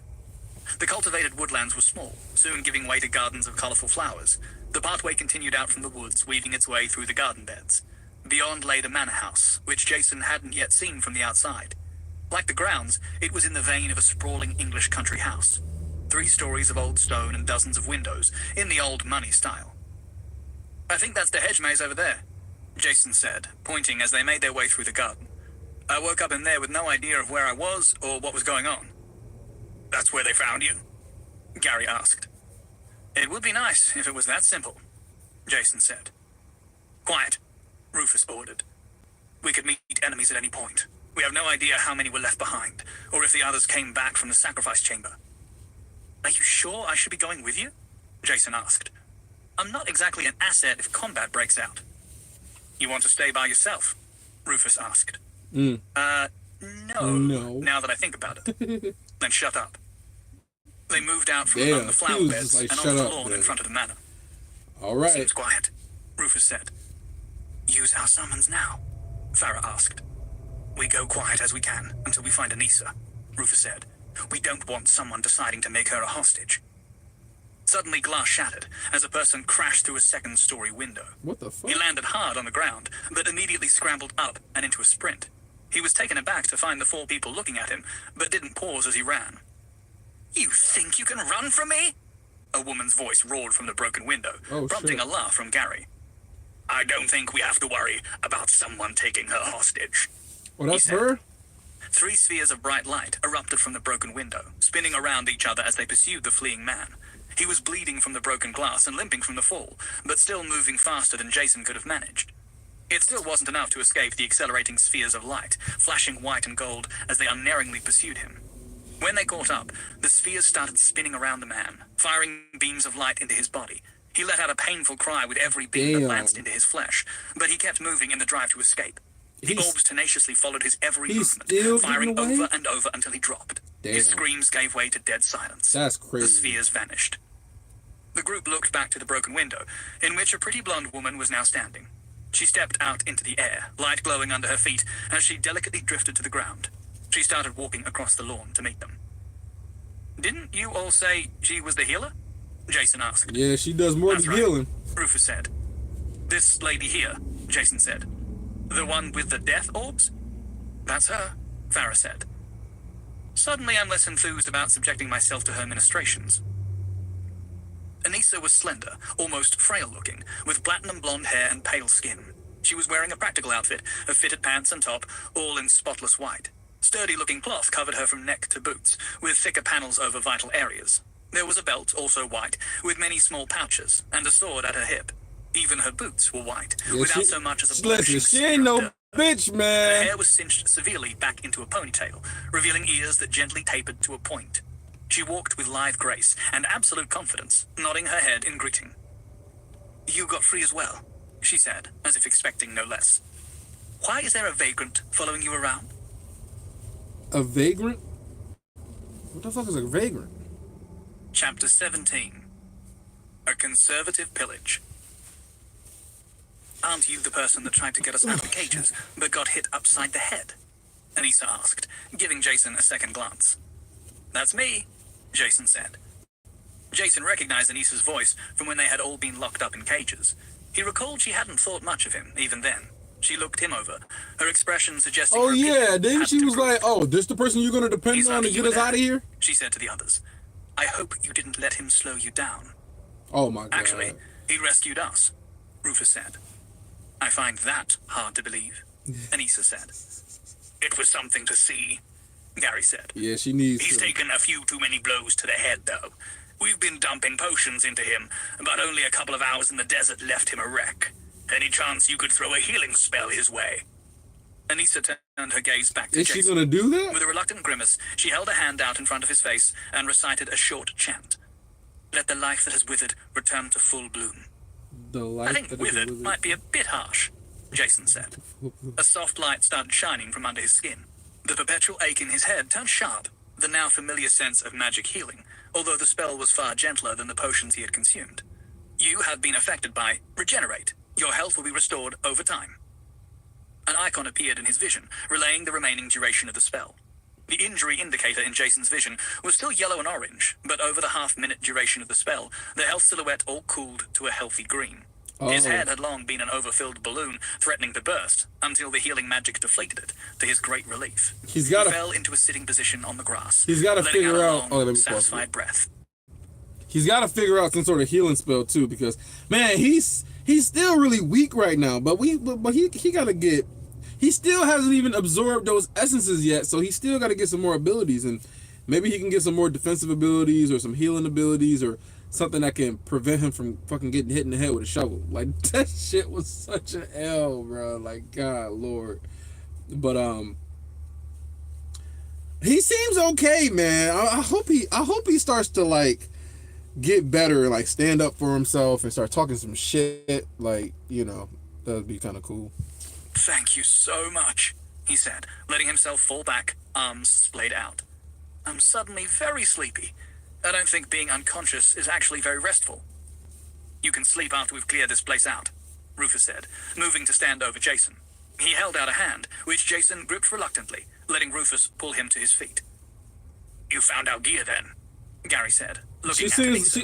I will say Rufus, this. Farrah, I still don't remember the name. I know Gary. I know Gary's name. I remember that name, but I don't know all the rest of their names yet. But I mean, I kind of like this new healing chick. You know, she just seems really tough, like more like a badass and shit. Like she ain't gonna let nobody fuck with her or anything. So I think that's cool.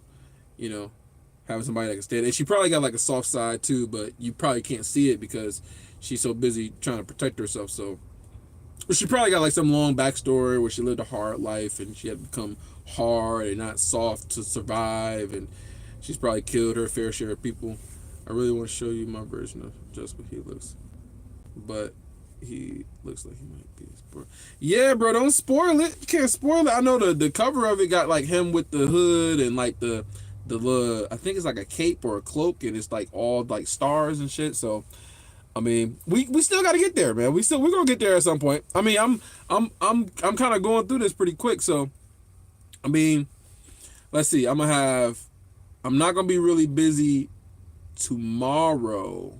Tomorrow I'm not gonna be super busy, but Monday through Thursday I'm gonna be busy. So I probably won't be doing anything Monday through Thursday, but I might be able to get up another video tomorrow.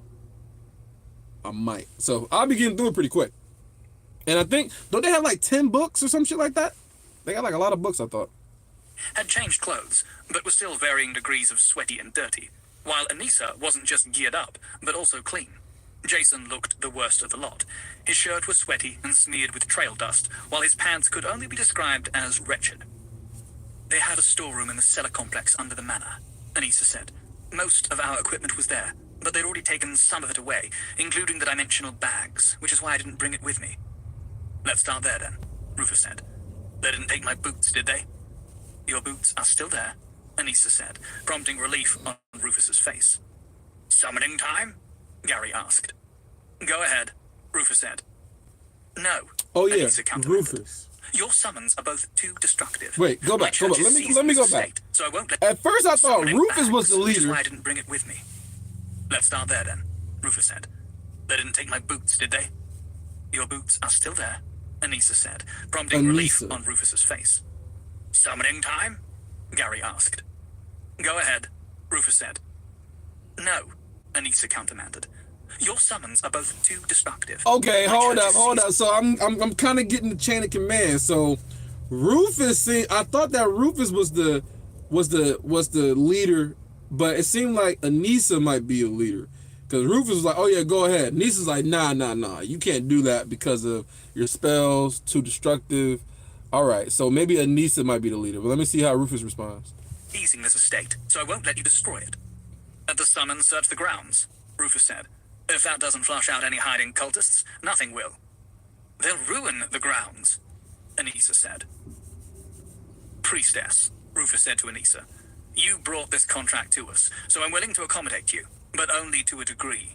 After what we've already gone through, I'm not going to compromise the capabilities of this team to save your church from hiring a landscape gardener. Okay, hold on. So Rufus is the leader. Rufus is the leader, and she seems to be part of the reason why they're there. She like hired them or whatever it was. So he's like, nah, I ain't about to let what you want to do limit what we need to do. So yeah, you can get the fuck out of here with trying to tell us what to do. Like, nah, not about to do that today. So it seems like this is his group. This is Rufus's group. So he only had a group of 3. So then So then, what's her story though? So if she's not part of the group, I wonder what her story You is. brought this contract to us, so I'm willing to accommodate you. But There are gonna only be to a 12 books? degree. Okay. After what we've That's already a lot gone of through, books. I'm not going to compromise the capabilities of this team to save your church from hiring a landscape gardener. Is that understood? Ooh. Anissa's face was a picture of unwillingness, but she nodded acquiescence. Ooh, he was like, That's "Is that the landscape understood, bruh? Is that, or do you I don't think we can get understand him out of me?" here, though. All right, Gary said, Rufus. we'll just whip out the old summons and then Ain't pillage about to the back manor. down. Like, nah, You will not. we ain't doing that. Anissa commanded.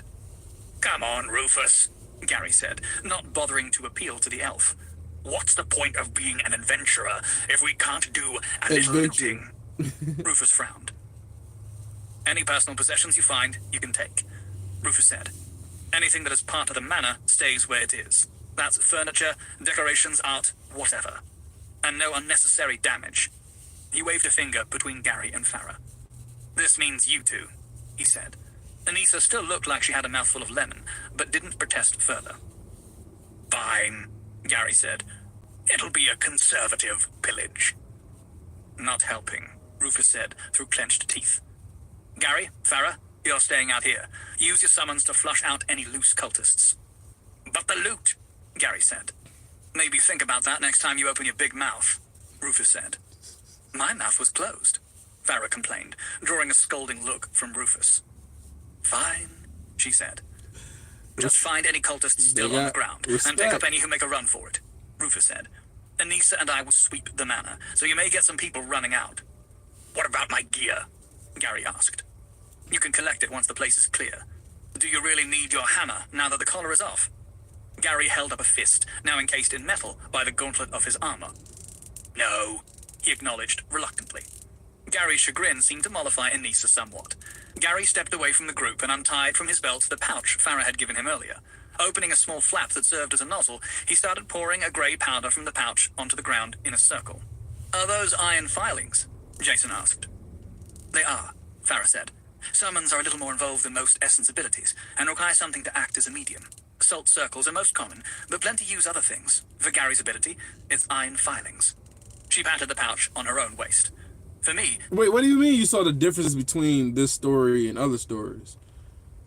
I wonder what do you mean by that? Because just like, is this where the story kind of becomes more unique? Is that what you're saying? Like, oh, it's going to start becoming more unique compared to like the other, standard general stories? Maybe that's what you mean.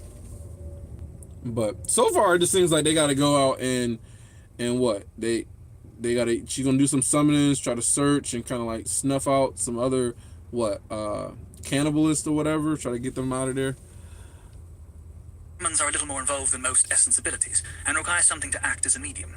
Salt circles are most common, Okay, but plenty you think use other unique? things. Okay. For Gary's ability, it's iron filings. She patted the pouch on her own waist. For me, it's obsidian powder. We keep a good supply of both Well, in let my me go magic back. chest. I missed. I Circles missed are some most stuff. pouch onto the ground in a circle. Are those iron filings? Jason asked. They are, Farah said. Summons are a little more involved than most essence abilities, and require something to act as a medium. Salt circles are most common, but plenty use other things. For Gary's ability, it's iron filings. She patted the pouch on her own waist. For me, it's obsidian powder. We keep a good supply of both in my magic chest. Gary finished pouring out the iron filings into a circle and returned the pouch to his belt. Then he crouched down and held his hand out, which startled Jason by spontaneously bursting into flame. Unconcerned, Gary reached out and touched the circle. The iron where his finger touched almost immediately turned red and started to melt, smoke coming off the ground where the grass met the burning iron. The flame spread like burning a fuse, making its way around the circle. Right, Once it was a complete ring of glowing metal, complex magical patterns started appearing inside the circle. From those patterns, something rose up, as if emerging from the ground, but the ground remained unbroken. It was a humanoid figure, crudely hewn from ugly black Oh, they can eyes. both do With summons? it came a That's strong pretty smell of cool. ozone. It was huge, around 3 meters tall. It looked ungainly and menacing, like something hammered together from leftover slabs of pig iron. In between the joints, the glow of molten metal could be seen shining from within. The head was flat and blank. The center of the torso looked to be 2 separate I pieces see of what you're metal saying. They're pushed just together. talking. The edges ridged like So you interlocking must teeth. be As he watched, talking about like how how they kind of tell you information, right? How you got some movies where they give you like a fucking, you know, like Star Wars, like dun dun dun dun, where they got the fucking the text just kind of scrolling down the screen to give you the backstory and history. Whereas this story, they're kind of explaining it to you, but we're learning because the character doesn't know anything, so we're all kind of learning at the same pace that the character is learning, and so they're just kind of explaining how things work in, you know, mid conversation. I like that too. I like that too because it doesn't feel so forced because it's kind of flowing with the story. Like they gotta talk about these things. It's not just random shit getting thrown in there so you can know it. No, like they're talking about these things because he doesn't know and he's asking a lot of questions and stuff like that. So the more he knows, the more we know. So that's kind of good when you got a character who's new and doesn't know what the hell's going on. So it makes sense. Between the joints, the glow of molten metal could be seen shining from within. The head was flat and blank. The center of the torso looked to be two separate pieces of metal pushed together, the edges ridged like interlocking teeth. As he watched, its torso opened like a hideous mouth, revealing a pool of molten metal inside, radiating heat over the group before closing shut again. Impressed? Gary asked Jason, having already cheered up. Very, Jason said. What is it? Oh. Fucked up on it. It's a foundry golem, Gary said, proudly. A droplet of molten metal dripped from it, sizzling when it hit the ground. I understand why Anissa doesn't want it in the house, Jason said. You too? Gary asked sadly. Anissa gave Jason an unhappy glare. You, she said, making it sound like a swear word, may address me as priestess. Jason didn't care for being talked to like he was something scraped off the bottom of a boot. Well, you, he said with an insolent grin, may address me as rakishly handsome Jason. Excuse me, Anissa said, barely believing what she just heard. You're excused, Jason said. Bruh, oh shit, he talking his shit. Okay, he talking his shit. Excuse me, Anissa said, barely believing what she just heard. You're excused, Jason said, pompous. Why does he keep fucking up on me? Stop stopping, man. As he looked away. Just don't let it happen again. Anissa's eyes went wide. Why is it getting stopping, yo? What the fuck? All right, 9 minutes and 40 seconds. Let me refresh. Man, Jason talking his shit right now. That's crazy. He's like, excuse me? You're excused. Just don't let it happen again. Shit. Where was that? Was that 17 or 16? Chapter 16. Rescue Party. Chapter 17. A conservative pillage. I don't think this is it. Aren't you the person that tried to get us out of the cages, but got... No. Chapter 16. Let's see. Rescue Party.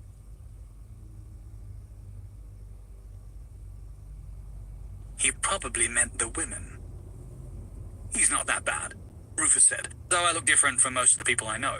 People in my own country look at me like I'm a f***er, Rufus said. We don't want someone deciding to make her a hostage. Chapter 17. We're 17. A conservative pillage. Aren't you the... You too? Gary asked sadly. Anissa gave Jason an unhappy glare. You, she said, making it sound like a swear word, may address me as priestess. Jason didn't care for being talked to like he was something scraped off the bottom of a boot. Well, you, he said with an insolent grin, may address me as rakishly handsome Jason. Rakishly handsome Jason. Excuse me, Anissa said, barely believing what she just heard. Excuse me? What did you say? You're excused, Jason said pompously as he looked away. Just don't let it happen again. Anissa's eyes went wide. Rufus stepped into her path as she took an angry step forward. Jason, you should probably stick with Gary and Farah, Rufus said. Farah took her turn to summon a creature. She poured out her own circle next to the ring of scorched earth that had been Gary's. Farah's process was the same, right down to the powder melting into a red-hot ring. Instead of a golem like Gary, Farah's summon was a pile of black and red magma with arms. Lava that can punch you with a fist bigger than my head, Jason said. Why does she get that when I just get to see in the dark? Tessia? Well, Gary said. No. What essence did you use? What? The dark essence? Well, Tessia vibes from From who? From who? Anissa. I think that's how you say her name. Talking about Anissa. I don't get that. I don't get that feeling from her at all. I mean, as far as like, she's kind of full of herself. You know. I mean, as far as that, like, oh, you gotta address me this way or whatever. Tessia was never really like that. Tessia was kind of like, she was kind of more chill. Even when she was a kid, she was kind of really chill. So no, I don't see the Tessia part. Yeah, I remember Tessia as some stiff chick. She didn't seem like that to me. She seemed like she was cool. I mean, she was the one that was like fucking afraid of the dark when she was a kid. Like, oh, can I sleep with you? Can I sleep with you? Like, we can do it this time because you're not gonna do anything or whatever the fuck. So, yeah, she just seemed more like innocent. Where this girl, she just seems like a pompous bitch. Is kind of what I would call her. Well, hers came from the volcano essence. So there you go. There's a volcano essence? That definitely sounds better than mine. That depends, Gary said. Volcano Farrah's essence? not great when it comes to sneaking. That's because she has volcano powers, Jason said. Everyone else has to do the sneaking. Gary considered for a moment. That's a pretty good point, he acknowledged. Rufus and Anissa made for the house as Gary and Farrah set out through the grounds. I can't believe they made us wait outside, Gary said. He needs to As they absorb walked, the two essence so he can monstrous get some more figures ranged abilities, ahead. man. Both emanated searing heat, so Gary and Farrah didn't keep them close. I can believe they made you wait outside, Farrah told Gary. Maybe we'll catch some cultists, Jason said. That'd be nice, Gary said. How long do these summons last? Jason asked. Depends on your power level, Farrah said. A few hours for me and Gary. It was around an hour later that Rufus came out to find them. He looked down the row of scorched archways, Talking about cutting a Cecilia? straight line through the hedge maze. Oh, you said talking about flush them out, Cecilia. Gary said. You talking about Cecilia then. Okay, Cecilia, she's in like a class of her own. I wouldn't put her there yet. I wouldn't give her vibes of Cecilia. Nah, not. Cecilia is just, gosh, she's infuriating in so many different ways. No, I wouldn't put her in that category yet. Maybe as the story goes on, we learn more. Ed. Defensively. You were unspecific as to how, Farrah added. Well, Jason said, he did point at you and say, no unnecessary damage, this means you. Whose side are you on? Gary asked. Justice. Farrah snorted a laugh. Did you actually find anyone? She asked. There was one guy in some kind of storeroom, Gary said. Did you get anything out of him? Rufus asked. The storeroom kind of burned down with him in it, Gary said. Rufus shook his head. We found a carriage shed missing a carriage, Jason said. It looked like they left in a hurry. Seems like someone raided the valuables and made a run for it, not even stopping to pick up the stuff they dropped. Cowards, Gary said. They can't be cowards, Jason said. They would have needed those horrifying monsters to pull the carriage. Monsters? Rufus asked. They're not monsters, Gary said. Heidels are just normal animals. Jason had his first encounter with a Heidel when they found the stables. They were the size and shape of a horse, Oh, but they with just kinda scales skip instead of past hair that part. and two heads, each of which had a horn sticking out of the forehead. To Jason's eyes, it looked like someone had put two unicorns and a lizard in a teleporting machine, and they came out blended together. They're horrifying. If you think they're bad, Farrah said, you're in for it when you see an actual monster. What did you find? Gary asked Rufus. We found a few people squirreled away. After those cultists came back, the Lord of the Manor cleared out the vault, and they all took off, leaving the staff behind. Wasn't the Lord that high priest guy? Gary asked. Apparently not, Farrah said. What did you do with the cultists you caught? Jason asked. We questioned them and then we killed them, Rufus said, matter-of-factly. You just executed prisoners? What's wrong with that? Farrah asked. Jason ran a hand over his face, the energy draining out of him. Oh, damn it. Okay.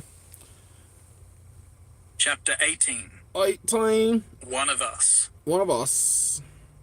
With their sweep through the manor house, the group completed their mission. The cultists were dead or running, and they found plenty of documentation pointing them to the main cult. So these people were only a local branch? Jason asked, as he rifled through a closet. That's right, Rufus said, opening a chest of drawers. It's called the Red Table. They're only weak in Red Table areas talk? like this, Corps membership takes higher-ranked adventurers than us to deal with. Will, where you at, They Will? decided to remain at the manor overnight. We Before need leaving. some tears. Jason was able to explore and was surprised at what he found.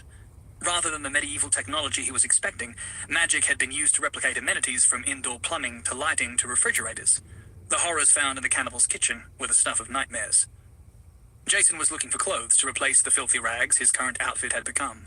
The local fashion was big on loose fits, letting airflow combat the desert heat. That made it easy to find something in his size.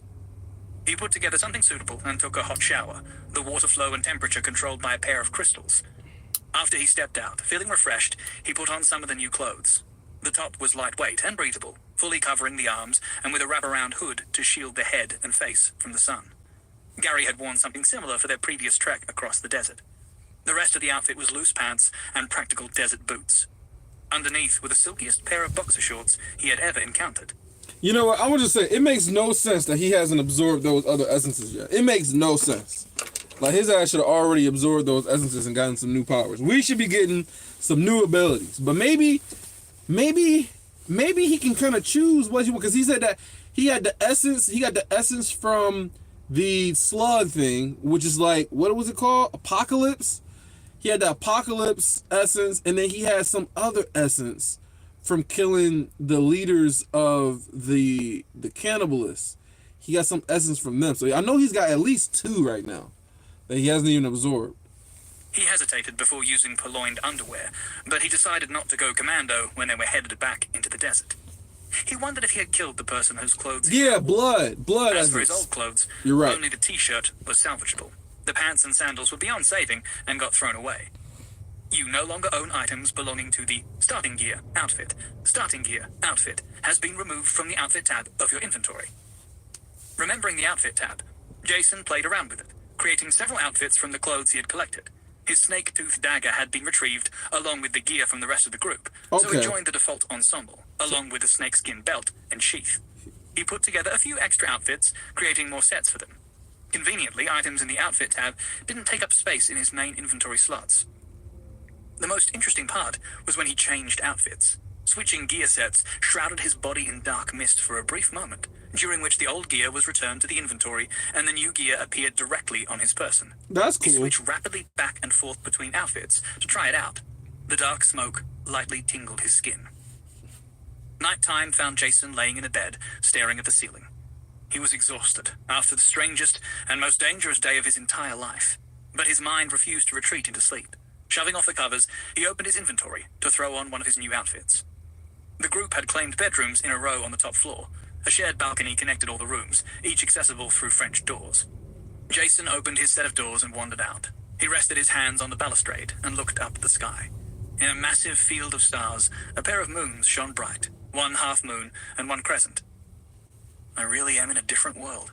Yes, you are. You're just figuring that out. Right. Rufus's voice came from behind. Jason turned to see Rufus emerging from his own room. He walked over and joined Jason in leaning on the balustrade.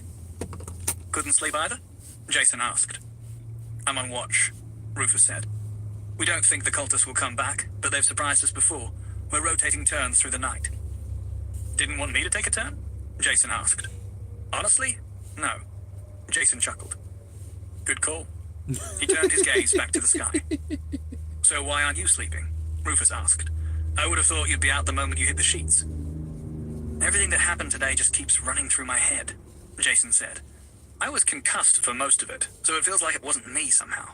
But it was me. It was my hands I washed the blood from. You were impressive today. We'd be dead if it wasn't for you. It didn't feel impressive. It felt like a perpetual state of desperation and panic. I think all the blows to the head may have helped, strangely enough. My head hurt like hell, but I was too punch drunk to really think about what was happening. Otherwise, I would have freaked out and hidden under a table. I don't believe that, Rufus said. I've seen a lot of adventurers. Most you can teach, but some will never have what it takes. Others, he patted Jason on the shoulder. Others take to it like it's what they were born for. You've got the stuff, Jason. You got the stuff? Jason sighed. What stuff? It doesn't feel like I've got the stuff. That's Not what the I'm stuff saying. you're talking about anyway. When I first woke up here, I had no idea of what was happening or where I was. I didn't think any of this was real. The best explanation was that I'd gone mad and it was all in my head. You thought I was imaginary? Rufus asked. By the time I met you, Jason said, I was past stopping to contemplate. I was too busy scrambling from one deadly situation to the next. You certainly arrived in rough circumstances. Impossible circumstances from my perspective, Jason said. Everything in this place is impossible. Where I come from, there's no magic, no elves. Definitely no awesome lion men named Gary. Monsters are just myths and metaphors. Stories we tell ourselves about the dark corners of our own nature. But now you believe it. That all this is real. Jason nodded. Anissa gave me pause, but yeah. Anissa? Right. A Right. haughty elf girl, That's hide true. leather that doesn't That's hide- true. So I guess that's the stuff he's talking about. He's like, but I don't know. It's so typical though. I will say that. Like, oh, you got it. What is it I got? Courage. You've got courage. Or it could be like Asta from Black Clover. You got determination, relentlessness. Although I do like those characteristics. Don't get me wrong. Like determination, courage, relentless, never give up. Even when people don't believe in you, they say you can't do it, you still persevere and you try to get that shit done. Like Rock Lee and shit and Naruto. So like those characteristics are good. You just can't be a simp. If you be a simp, it kind of ruins your entire character. So as long as he doesn't become a simp, this would be a really good story for me. Like Arthur. Like Arthur's not a simp. That's why I really like his character so much, just because he just doesn't do the shit that other people do. Like it's the one character in another story I started reading. I had made a review on it. And he's just a simp for this old ass woman, and I'm just like, yo, she don't want you, bro. Like, why are you acting so desperate? Like, ew. And it's just, God. So yeah, he's all right so far. He's all right. Hide how much he dislikes me? That's exactly the kind of thing my brain would throw out. Rufus gave Jason a sideways look. Read another story. Don't look at me like you don't That's have true. hang-ups. That's Jason true. You gotta said. go out there and get shit I done. didn't say a thing. Sure, mate. But I get it. She's real. It's all real. This experience has been too long and too coherent, even with the concussion. Any explanation that makes sense in my world doesn't fit. At least, none that I know of. Hallucinations, madness, dreams, the ability to muster even a little bit of logical detachment implies that they aren't the answer. Jason sighed again. If nothing else, he continued, there's just too much going on for me to have come up with all of it. I don't have the imagination to have thought up all this. I mean, broad strokes, maybe, but not all the little details. Well, Rufus said, now that you've accepted it, what comes next? I have no idea. All right. Jason laughed. If I'm really here, then I guess I start looking for a way home. You don't seem too enthusiastic about that. I didn't leave a lot behind, Jason said. Right. I kind of made a mess of my life. Uh-oh. Rufus said, you can start by becoming an adventurer, like us. Jason looked over at Rufus. I'm not sure that's what I want, Jason said. This, today, is what you do, right? It normally goes more smoothly, Rufus said. Not so dangerous, although it's a dangerous life, I won't lie. It's not the danger that worries me, Jason said. Well, it is, but that isn't what's keeping me awake. It was the first time you've killed someone? Yeah. Rufus asked, softly. Right. Jason nodded. Right. This time yesterday, he said. I hadn't been in a fight in 10 years. I don't remember what it was about, some nonsense that seemed important when I was 13. A child's fight for a child's reasons. Oh, he's only But I 23? killed people today. I can tell myself they were evil, but that doesn't matter. I can say I was defending myself, but I manipulated people in order to bring about their deaths. Jason shook his head. That isn't even the worst part, he said. That came later, when I was lying in bed, a stranger's bed, maybe even someone I killed. That was when I realized I had to count to remember how many people I murdered today. And that's when I got out of bed again. Jason fell quiet. It's not and they really stood in murder silence, when they're looking trying out to into the kill dark you, for some though. time. I'm guessing your world is a safe one, Rufus said, after contemplating Jason's words. Not all of it, Jason said. But my part? Yeah. That's good, Rufus said. But you have to accept that you're not there anymore.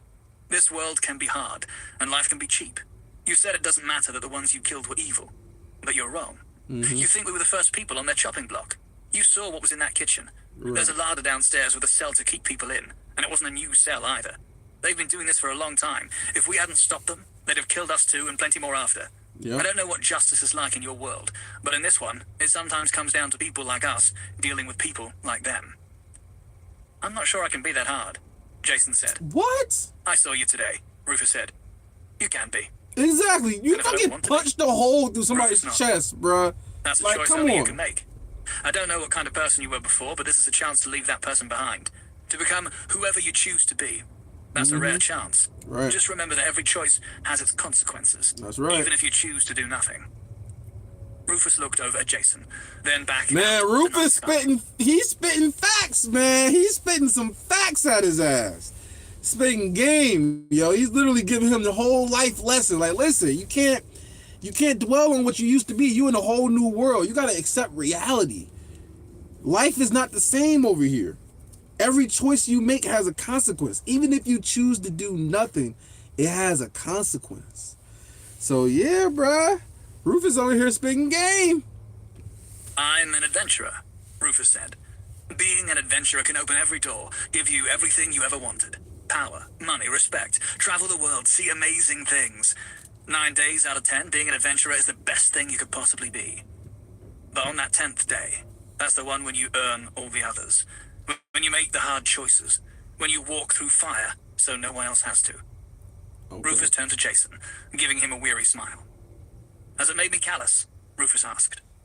Yes, it has. Has it cost me sleep? Absolutely. But there's a whole lot of people sleeping safe and happy tonight because of me and people like me. You can be one of those safe and happy people if you want. Never making the hard choices. Never doing the things that need to be done. Weakness. But think about what happened to you today. You stood up in a horrifying situation. Bruh, and took control. listen to this man, yo. He's giving him so many life facts right now, yo. I don't know how old Rufus is, but man, he is spitting so much game to this man right now, letting him know about reality. Even we don't even need to talk about gender roles, right? We don't even talk about. They probably don't even differentiate the difference between gender as far as like what women want and what men want. You know, because if you look at a man, you know, you have certain responsibilities as a man, and then as a woman, you know, there's less expectations of you because you're a woman. But in this world, it's probably not even like that. It's like, oh, the women can be badass and fuck up people too, and the men can be, you know, cowering and weak and pathetic and, you know, need to be protected or whatever.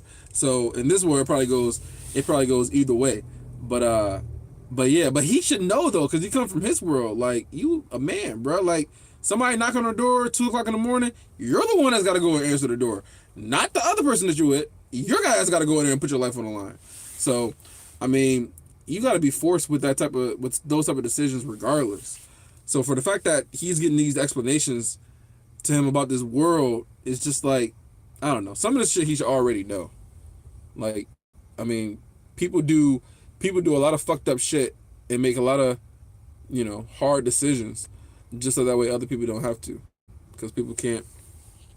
They don't have the mental fortitude to deal with the decisions that they make. So somebody got to make it for them because they're just too weak, or they don't want to deal with the responsibility of knowing that the decisions that they make, they're responsible for people's lives, and it's so much shit that goes into it. But yeah, he's speaking facts, man. He's speaking some facts. Has it made me callous? Rufus asked. Yes, it has. Has it cost me sleep? Absolutely. But there's a whole lot of people sleeping safe and happy tonight because of me and people like me. You can be one of those safe and happy people if you want. Never making the hard choices. Never doing the things that need to be done. Right. But think about what happened to you today. You stood up in a horrifying situation. Yeah, so and that's true too, what you said about with Arthur. You know, that's why Arthur makes the tough decisions. But then we also get the feels from Arthur when it's just like, when he makes the wrong decision, he feels that guilt. He feels that burden, that heaviness, to where like we understand what he's going through. And we know that he's the one that needs to do it because nobody else can. And so, like, you know, you get that feeling where it's just like it makes the character more real, more tangible, where you can just be like, yeah, I get what he's going through. You know, I get the decisions that he makes. And, you know, and sometimes things don't always happen right, and people end up getting killed. Sometimes people betray you, and somebody ends up dying because of it. You know, look at what happened with Reynolds. You know, he thought that he was doing the right thing, but then he got caught up in the fight with Saurith and shit, and he was trying to go to He was trying to go to Tessie or whatever, help her out. But because he wasn't there to help his dad out or help the people that was on the ground. He wasn't there to realize that Trotius Flamesworth betrayed him and didn't do and collapsed the tunnel or the cave or whatever like he was supposed to. And so like he feels like it's his fault, because if he wouldn't have went and go fought Cyrus, then he would have been there to protect his dad and protect the people on the ground. And now his dad is dead, and then he don't want to face his mom and his sister, so he runs away. Like, all that shit is just like, oh man, I can feel it. I understand. But, you know, and then a reunion. Oh, see, that's the shit that I like about T-Bay. It's just like, it's real though. It's real. You get the real consequences, real feelings and shit. So yeah, that's the shit I like about T-Bay. But yeah, man, Jason need to, he basically just need to accept that this is the world, and he got to figure out what his role is going to be. Is he going to be the people that's just laying in the city, being protected, or is he going to be the ones going out there and, you know, doing the protecting? Situation, and you took control. The safe and happy people don't get to do that. When fate comes for them, they need people like me to stand in its way. That's fine, it's what I'm here for. But if you want to control your own fate instead of people like me doing it for you, then you have to become one of us. That's right. Rufus took a deep breath, letting it out slowly. I'm not going to lie, he continued. If you become an adventurer like we are, this won't be the last night of sleep you lose. Is it worth it? Jason asked. Only you can answer that. Yeah. You saved lives today, mine included, but you had to stain your hands doing it. If you got to remake those choices, would you do it all again? Would you do it again? That's the real question. That's the real question. Like, would you do it again, or would you let us die? And then it's just like, well, I'll do it again because I don't want you guys to die. So I mean, yeah, it's pretty obvious. But listen, you can say it's obvious though, but it's just like I said, the biggest determining factor was because people say a lot of shit. And then when they get into those, I've experienced that shit myself. But people say a lot of shit, but then when they get into that situation, how they respond will tell you exactly who they are. And so that situation happened. He got away. He was running away. He could have left, and he could have been safe. And he chose to put himself in danger to try to save them. And so that right there told you exactly who he was. That he wasn't a coward. That, you know, he wasn't selfish. And that he put other people's lives before himself. So that tells you everything right there. Jason asked. Only you can answer that. You saved lives today, mine included, but you had to stain your hands doing it. If you got to remake those choices, would you do it all again? I don't know. Rufus pushed himself off the balustrade. Give it some thought, he said. When you can answer that question, maybe you'll know what to do. I'm going to patrol around a little. You've got a lot to think about. He walked off, but Jason called out to him before he disappeared back into the manor. Rufus, yeah? If I decide to become an adventurer, what do I need to do? We can teach you, he said, but you start by absorbing more essences. Before everything else, adventurers are strong. All right, there we go.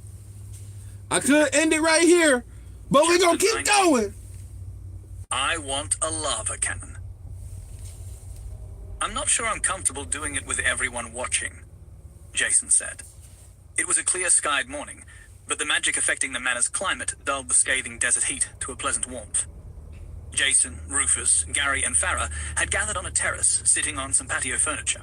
Most of them were gathered around a picnic. Oh, are they about to watch him? They about to watch him absorb some more essence? Okay, I'm here for it. It was too big for the chairs and went to find another seat. But you said I could watch, Farah said to Jason. Actually, you asked, Rufus said, but he didn't answer either way. I want to watch too, Gary said. Gary's like, I want to watch. A low bench, which turned out to have been affixed to the tiled terrace. Some of the tiles came loose along with the bench. Gary looked at the damage and shrugged. Can you please stop destroying the place? Rufus asked. Anissa is prickly enough at the best of times. Compared to what we did to the hedge maze, this is nothing, Gary said. And you somehow think that makes it better? Rufus asked.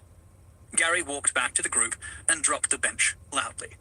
The legs were uneven after having been torn from the ground, but Gary was happy enough and plonked himself down. The bench loudly scraped the terrace under his weight as Rufus wearily shook his head. I'm part of the Magic Society, Farah said to Gary. My interest in seeing Jason use an essence is academic. What would you get out of it? What else am I going to do? Entertainment. Gary asked. Help Anissa organize documents? No thanks. That probably wouldn't go well for anyone, Farah acknowledged. The missing member of the group, Anissa, was in the manor's main study.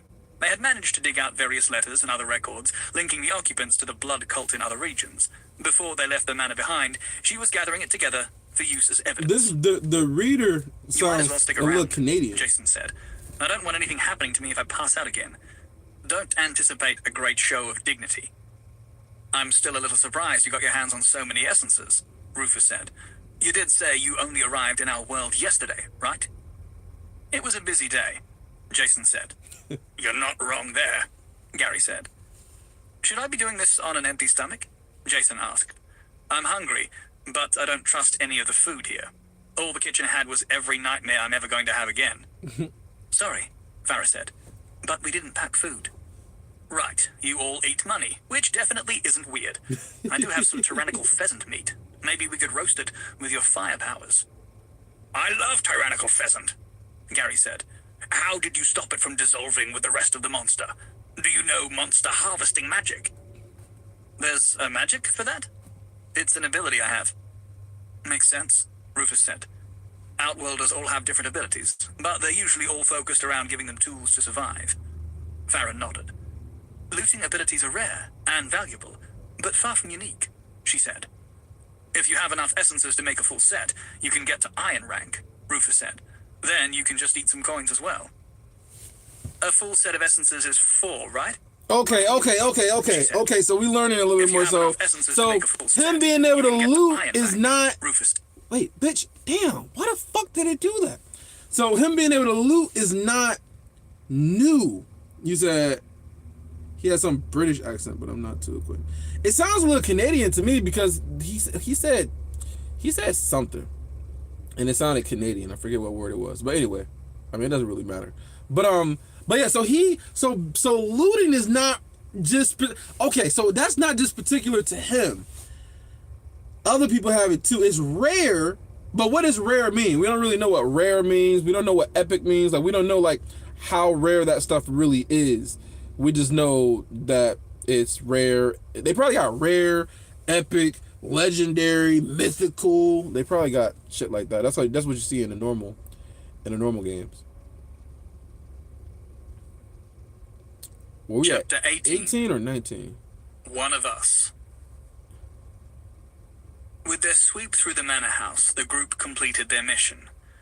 Maybe we're 19? Chapter 19. I want a lava cannon. Yeah, 19. That's right. I'm not sure I'm comfortable doing it with everyone watching, Jason said. Let's go. It was a 60 clip seconds. And you somehow think that makes it better? Rufus asked. Gary walked back to the group and dropped the bench loudly. The legs were uneven after having been torn from the ground, but Gary was happy enough and plonked himself down. You got your hands on so many essences, Rufus said. You did say you only arrived in Aldi isn't weird. I do have some tyrannical pheasant meat. Maybe we could...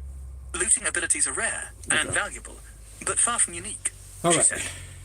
If you have enough essences to make a full set, you can get to Iron rank, Rufus said. Then you can just eat some coins as well.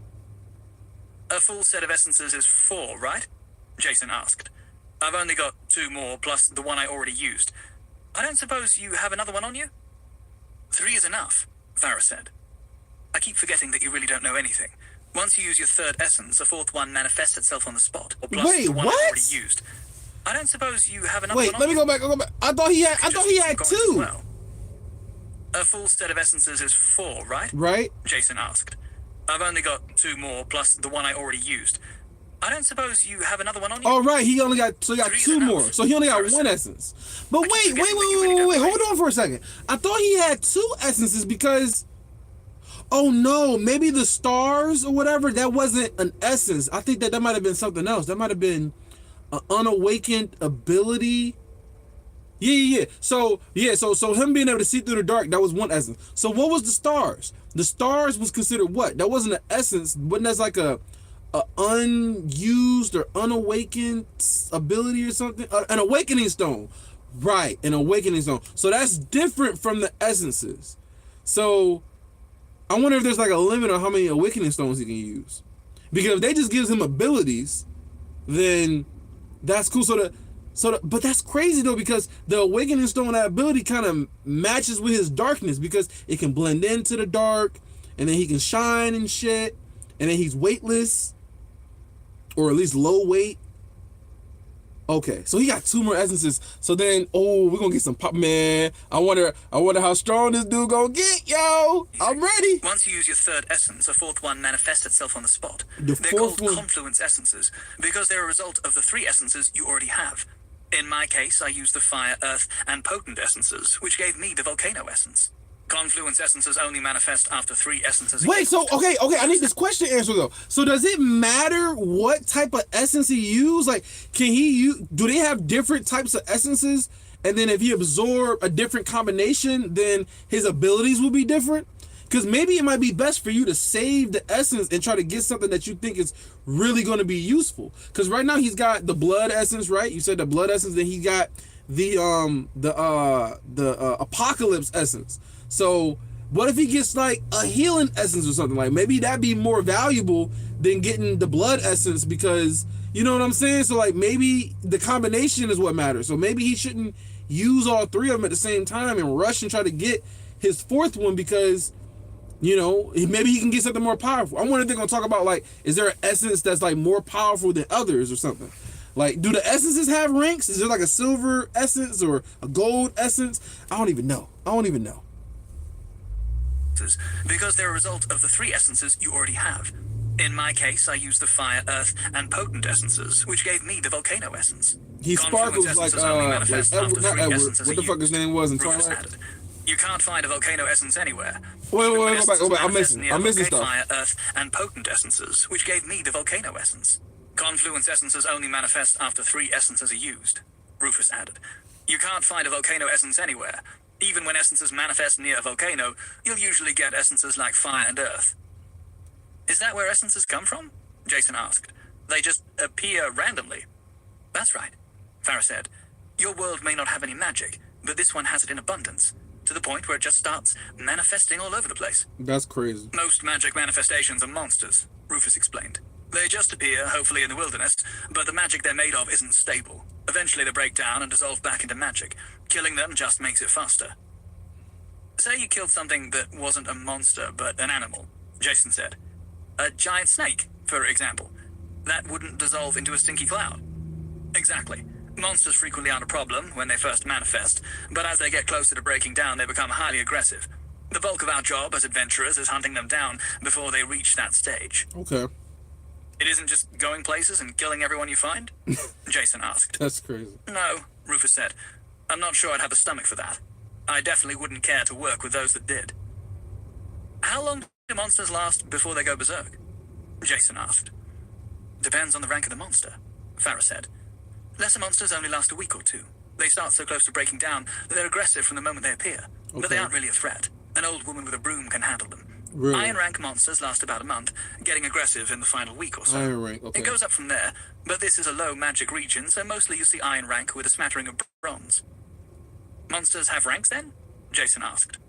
Do they use essences too? No, Rufus said. That's a good question. It just means they exist within a certain power threshold. Whether an essence user or a monster, each rank has a suppressive effect on lower ranks. We're all bronze rank.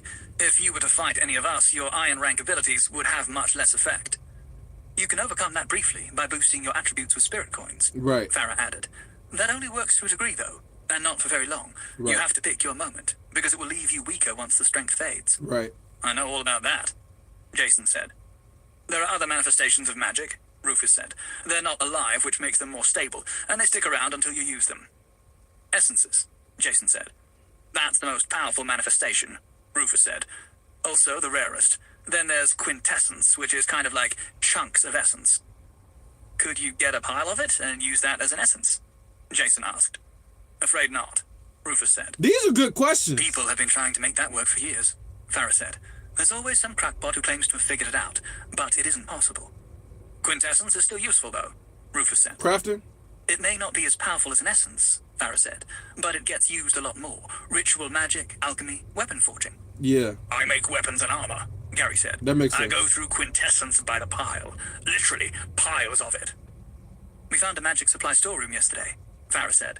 They took all the good stuff when they left, but there was quite a lot of iron rank quintessence left behind. Nice, Gary said. The last manifestation of magic is awakening stones, Rufus said. Right. Mostly they're used to awaken essence abilities, but they can be used in various kinds of magic as well. Like the thing they were trying to sacrifice us to, Jason said. He took out 4 red crystals from his inventory, laying them on the table in a row. We all had one of these in some kind of ritual bowl wired into our cages in the chamber, he said. Rufus picked one up. I wonder what kind of stone they are. Awakening stones of the feast, Jason said. All 4 are the same. They're pretty common, Farah said. I had one manifest in my kitchen when I was a kid, Gary said. Right into a pot of soup. My dad said that's why the soup tasted funny. That's but crazy. I think he was just bad at making soup. They can be useful with the right essences, Rufus said. They're common, so there's no telling what kind of ability it can give you. They'll be related to the concept of a feast, but that can manifest in any hundreds of powers. Thousands, Farah said. The more rare an awakening stone is, the more specific the powers. Wait. Rare stones are Wait, so awakening they'll be related to the stones. concept of a feast. Okay, so awakening stones have ranks. So do you remember what the rank of the awakening stone that he used with the stars and shit? Wasn't it epic? Was it epic? I think it might have been epic. So I wonder if you would tell me what's all the ranks. They need to go through all the ranks. So is it epic, and then legendary, and then probably the rarest is like mythical or something like that? Maybe. Tasted funny, but I think he was just bad at making soup. They can be useful with the right essences, Rufus said. They're common, so there's no telling what kind of ability it can give you. They'll be related to the concept of a feast, but that can manifest in any hundreds of powers. Thousands, Farah said. The more rare an awakening stone is, the more specific the powers. So rare stones are better? Jason asked. Not necessarily, Rufus said. A common as muck awakening stone can give you any ability the rarest could. It just has a much higher pool of potential powers. Rare stones don't give Wait. Go back. Just more specific. Let me go Not back. necessarily, So, Rufus said. oh, A common as muck awakening stone can give you any ability the rarest could. It just has a much higher pool of potential powers.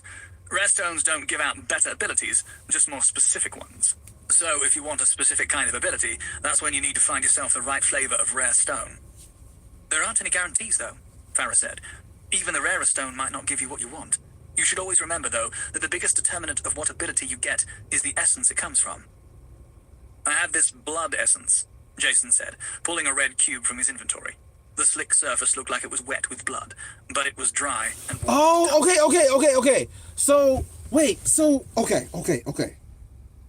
So, they're not talking about, okay, so I'm getting kind of getting mixed up. So, the essence stones are what he can use to give the blood essence or whatever. But they said that the awakening stones, they're talking about the awakening stones, right? So the awakening stones depends on which essence it comes from. I think that's what they were saying. A common as muck awakening stone. Let me see what you said real quick. I imagine you're in a magic world. You found some epic stone. Yeah, that would be fucked up. But that cloak is cool though. That cloak is more than just sparkly. Like, I mean, I think the being able to hide in the shadows and then being able to be weightless and walk on water, I mean, I think that's cool as shit. But then again, I wonder if there's a limit on how many abilities you can get, though. Because if there's a limit, then you want to be more rare. You know, it's like eating a devil fruit. Like, you don't want to just eat anything. You want to be particular to make sure you don't get no bullshit-ass thing, and now you can't get anything else. You can't eat another one. So, I'm just trying to figure out if they're talking about awakening stones or essence stones or essence whatever. Because I was looking. Give you any ability the rarest could. Awakening stone is, the more specific the powers. So rare stones are better? Jason asked. Not necessarily, Rufus said. A common as muck awakening stone can give you any ability the rarest awakening could. stone. Right. It just has a much higher pool of potential powers. Okay. Rare stones don't give out better abilities, just more specific ones. So if you want a specific kind of ability, that's when you need to find yourself the right flavor of rare stone. There aren't any guarantees, though, Farah said. Even the rarest stone might not give you what you want. You should always remember. Okay, so essence is like whole categories, and stones is like simple items that fits in these categories. Right. I get what you're saying.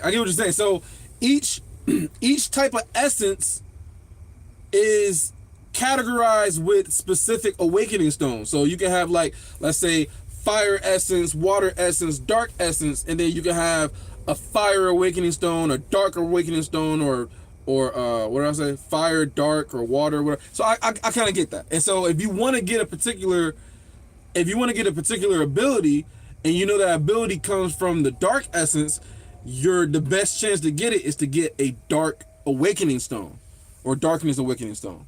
So I kind of think I understand now. Specific ones. So if you want a specific kind of ability, that's when you need to find yourself the right flavor of rare stone. There aren't any guarantees, though, Farah said. Even the rarest stone might not give you what you want. You should always remember, though, that the biggest determinant of what ability you get is the essence it comes from. Yeah. I have this blood essence, Jason said, So that pulling means a red cube from his inventory. The slick surface looked like it was wet with blood. So that but it means was dry. So if he has a blood essence, that means that there should be a blood awakening stone that fits in that category of essence. So, but that's separate though. The essence is separate from the awakening stones. So how do you know if an essence is more powerful than the other? Like, are there more essences that's more powerful than other ones? Let me see what you're saying.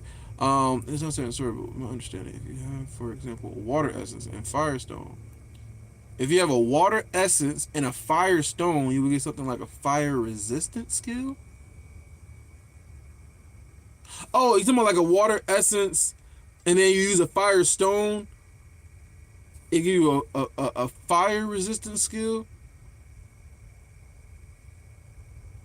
But then again, if you're mainly water, fire doesn't beat water anyway. So I don't know. But I guess it really doesn't matter though, because if you have strong enough fire, you can probably evaporate all the water too, right? So, but I think I kind of understand this so far. Biggest determinant. So there should be a blood awakening stone too, because blood is an essence. I have this blood essence, Jason said, pulling a red cube from his inventory. The slick surface looked like it was wet with blood, but it was dry and warm to the touch. Hardly surprising that you found a blood essence around here, Rufus said. Blood is a fantastic essence, Gary said, Why? enthusiastically. You might get a health drain power if you use all those feast stones. Then you can be your own healer. Oh, that sounds cool as hell. All right. Said, enthusiastically. You might get a health drain power. But wait, though. If he did that, though, that means that he'd have to absorb people's... See, that's kind of limited, because then you got to have somebody around in order for you to use it. But if you can use it on, like, lesser creatures and absorb their heal... So that could be good, because if you can use it on lesser creatures, then there's a bunch of lesser creatures around, and you can just absorb their energy and heal that way. So that actually can be really good. Then you can be your own healer. Maybe, Farah said. It could be almost anything with common stones, but blood plus feast, the chances are decent. Self-healing would be useful, Rufus said, given how hard it can be to get a healer on your team. We have struggled with that ourselves. What about Anissa? Jason asked.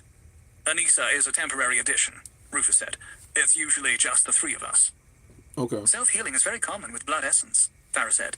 Don't expect much in the way of powerful attacks, though, Farah warned.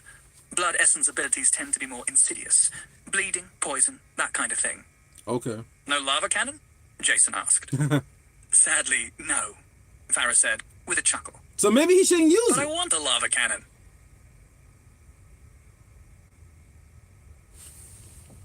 Chapter 20. By the Power of Grayskull. You probably want your essence abilities to be more well-rounded than Farah's, Gary said. Hey, Farah complained. In terms of raw power, Farah is easily the strongest of us, Rufus said. But that focus comes at the cost of versatility. Right. She's great at blowing things up, Gary said. It's true, Farah said. But not I am defense? good at blowing things up. Which, admittedly, solves the bulk of our problems, Rufus said. But when overwhelming, barely contained annihilation isn't the answer, it leaves her somewhat at a loss. Power is always the answer, Farah said. Mass destruction sounds pretty good to me, Jason said.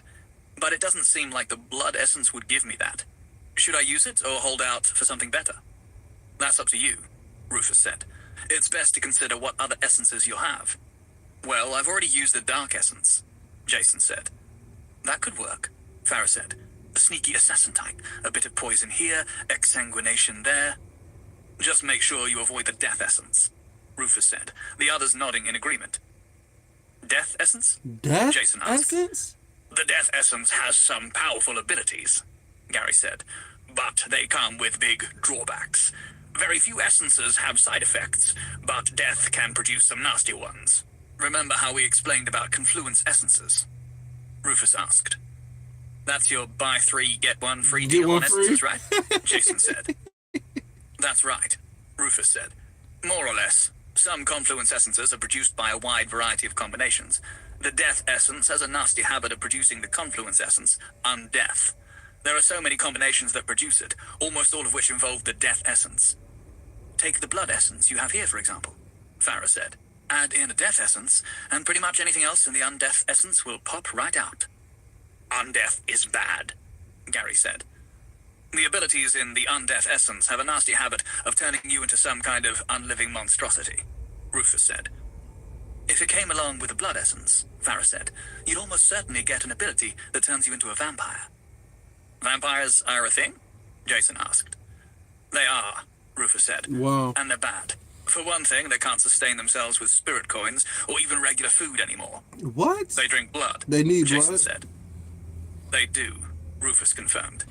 Imagine having vast magical powers and an unquenchable thirst for blood. Not a combination good for public safety, Jason said. Right. Rufus nodded.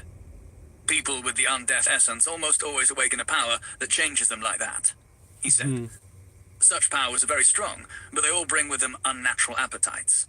If that wasn't enough, Farah added, they can often turn normal people into monsters, like them.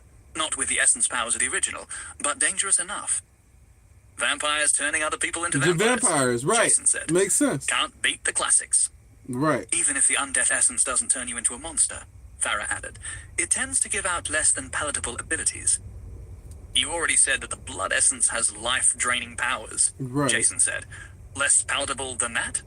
Yes, Gary growled. What the hell kind of ability? No one will mind if you drain some health out of a guy that stabbed you, as Right. long as you don't drink his blood to do it anyway.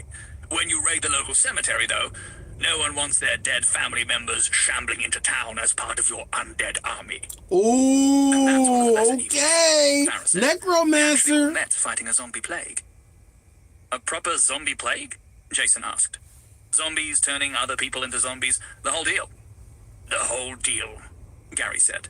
Entire towns were burned out just to contain it. Bad business. None of us want to see something like that again, Farah said. If you get the undeath essence, we'll kill you ourselves. Wait, Jason what? made the expression They on his face, burned to fight the crazy. zombie plague. What? A proper zombie plague? Jason asked. Yo, turning that's other people into crazy. They zombies. just The whole flat out deal. just told him, like, bro, you get the undead essence, we killing you, bro. We murdering you. Like, that's some savage ass shit, bro. Like, he hasn't even done anything. Like, damn. Whole deal, Gary said. Entire towns were burned out just to contain it. Bad business. None of us want to see something like that again, Farah said. If you get the undeath essence, we'll kill you ourselves. Sheesh. Jason looked at the expression on the faces of the others and saw they weren't joking. Avoiding the death essence, then, he said. On top of everything else, Rufus said, the Adventure Society has a list of restricted essences that pose an inherent threat to ordinary people. Oh my god. The death essence sitting at the top of that list, Gary said. Right. Mostly it's combinations of essences, Rufus explained, since the confluence essence is usually the bad one. The death essence is on the list by itself, though, because it always seems to go wrong. You need to pay attention to the restricted essences. It's impossible to get membership in the Adventure Society if you have one of them. And I want to be a member of this Adventure Society? Jason asked.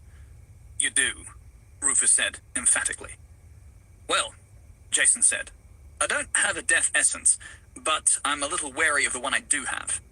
Jason took a second cube from his inventory. This one looked like white jade flecked with gold. Item, Sin Essence, unranked, legendary. Manifested essence of transgression, consumable essence. Wait, Jason took a second cube legendary? from his Holy shit. This one looked like white jade flecked with gold. Item, Sin Essence, unranked, legendary. Sin? Manifested essence of transgression, consumable essence, Requirements: less than 4 absorbed essences. Effect: imbues 1 awakened sin essence ability and 4 unawakened sin essence abilities. You have absorbed 1 of 4 essences. Wait, let me go. Once absorbed an essence. Requirements: less than 4 absorbed essences. Okay, right. Effect: imbues 1 awakened sin essence ability and 4 unawakened sin essence abilities. You have absorbed 1 of 4 essences.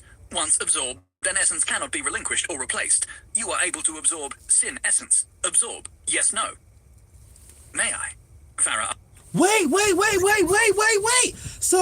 Wait. So this essence allows him to absorb sin essence? What the hell is sin essence? This sounds like some new shit. So absorbing this gives him the ability to absorb sin essence, but what is that though? That's crazy. Asked, reaching for the essence. Jason nodded and she picked it up, turning it over in her hands. Pretty, she said. I don't recognize it. It's a sin essence, Jason said. Are you sure? Farah asked, examining the white and gold cube. It looks more like the holy type. They might steal that Rufus shit. looked at Jason with a thoughtful expression. You have an ability to identify items, don't you? Yeah, Jason said. It's one of my Outworlder things. I've seen it before from other Outworlders, Rufus said. Farah placed the cube back on the table. I've never heard of the sin essence before, she said. Let's try that It one. must be one of the really rare ones. We gotta do that I one. thought a sin essence would be all dark colors. You have a problem with dark colors? The midnight-skinned Rufus asked. I knew a guy with a sin essence, Gary said. Back when I was growing up, there was this priest in my hometown who had it. A priest had the sin essence? Farah said. Who was he a priest of? God of Justice, Gary said. Seems a little odd, Rufus said. What kind of powers did he have? I was just a kid and it was a long time ago, Gary said. He was a bit of a hard man, the way those justice guys can be. I seem to recall a lot of smiting going on. I could get behind some smiting, Jason said. Hold up, you guys have gods here? Of course, Gary said. You don't have gods in your world? Okay. We have religions, Jason said. Isn't that the same thing? Gary asked. No, Jason said. No, it is not. Do your gods turn up and do things where people can see them? Of course they do, Farah said. Oh, Anissa's a shit. priestess. We've seen her god show up in person. Spend some time in the worship square of any good-sized city. You'll see one sooner or later. That must forestall a lot of theological debate, That's crazy. Jason said. If you decide to use that sin essence, Gary said, you might not want to tell Anissa about it. Why not? Jason asked. She's a priestess of the god of purity, Farah explained. That's not good, Jason said. You have a problem with purity? Gary asked. In my world, you have to keep an eye on the ones who talk about purity all the time. Leave them be, and they start rounding people up into camps, getting all enthusiastic about purging the unclean. That does sound like something Anissa would get behind, That's Farah crazy. said. Her church has this idea that the essences we use change who we are, so they only like the ones they see as Damn, it keeps fucking up on me. holy or pure. They claim other essences taint the soul. All right, why does this keep doing this, bro? Like, goddamn. So I'm at like what, 10 minutes and some change. That does sound like something Anissa would get behind, Maybe my Farah internet's not said. doing good. Her church has this idea that the essences we use change who we are, so they only like the ones they see as holy or pure. They claim other essences taint the soul. You say that like you think she's wrong, Jason said. She is, Rufus said. Essence abilities aren't inherently good or bad. Like a sword, they can be used to oppress or protect. The accountability isn't with the tool, but the one wielding it. The only people who advocate that essences guide our actions instead of the other way around are religious zealots and people looking to abdicate the responsibility for their actions. It was clear Rufus was speaking from experience, and not a good one. Didn't you all just finish explaining that I need to be careful of essences changing me? Jason asked. That was a warning about rare and extreme cases, Rufus said. That's what the restricted list is for, but people try and claim that extends to all essences when it simply doesn't. Not that Anissa would agree, Okay. Farah said. Anissa is wrong. Man, just use this shit already. I'm going to pull out the restricted list. God damn, this shit keep messing up on me. Stop. Farah Pause it. It's said, getting up. See if the sin essence is on it before Jason decides what he's going to do. 21. This keeps fucking up.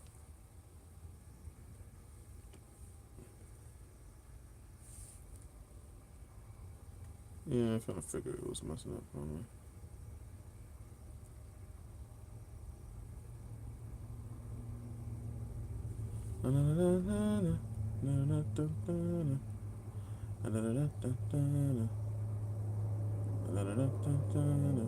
Chapter 21. I have the power. When Jason had used the result was a new cube melted over his hand, becoming a... Wait, did I miss it? No, I'm on the wrong one. Chapter 20. By the power of Grayskull. Okay. Like something Anissa would get behind, Farah said. Jason said. She is, Rufus said. Essence abilities aren't inherently good or bad. You weren't like going a for sword, long. they can be used to oppress or protect.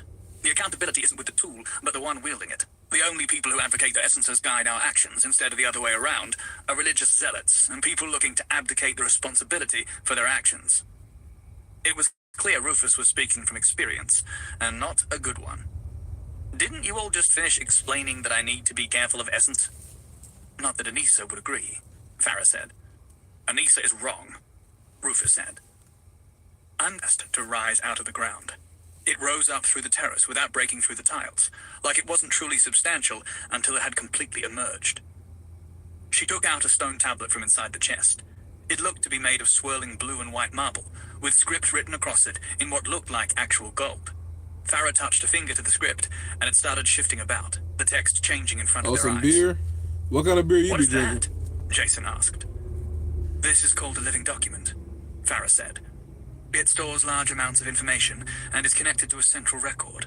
When the central record is updated, the information in the tablet changes. This one has the full list of every essence and essence combination known to the Magic Society. Is that different to the Adventure Society you mentioned?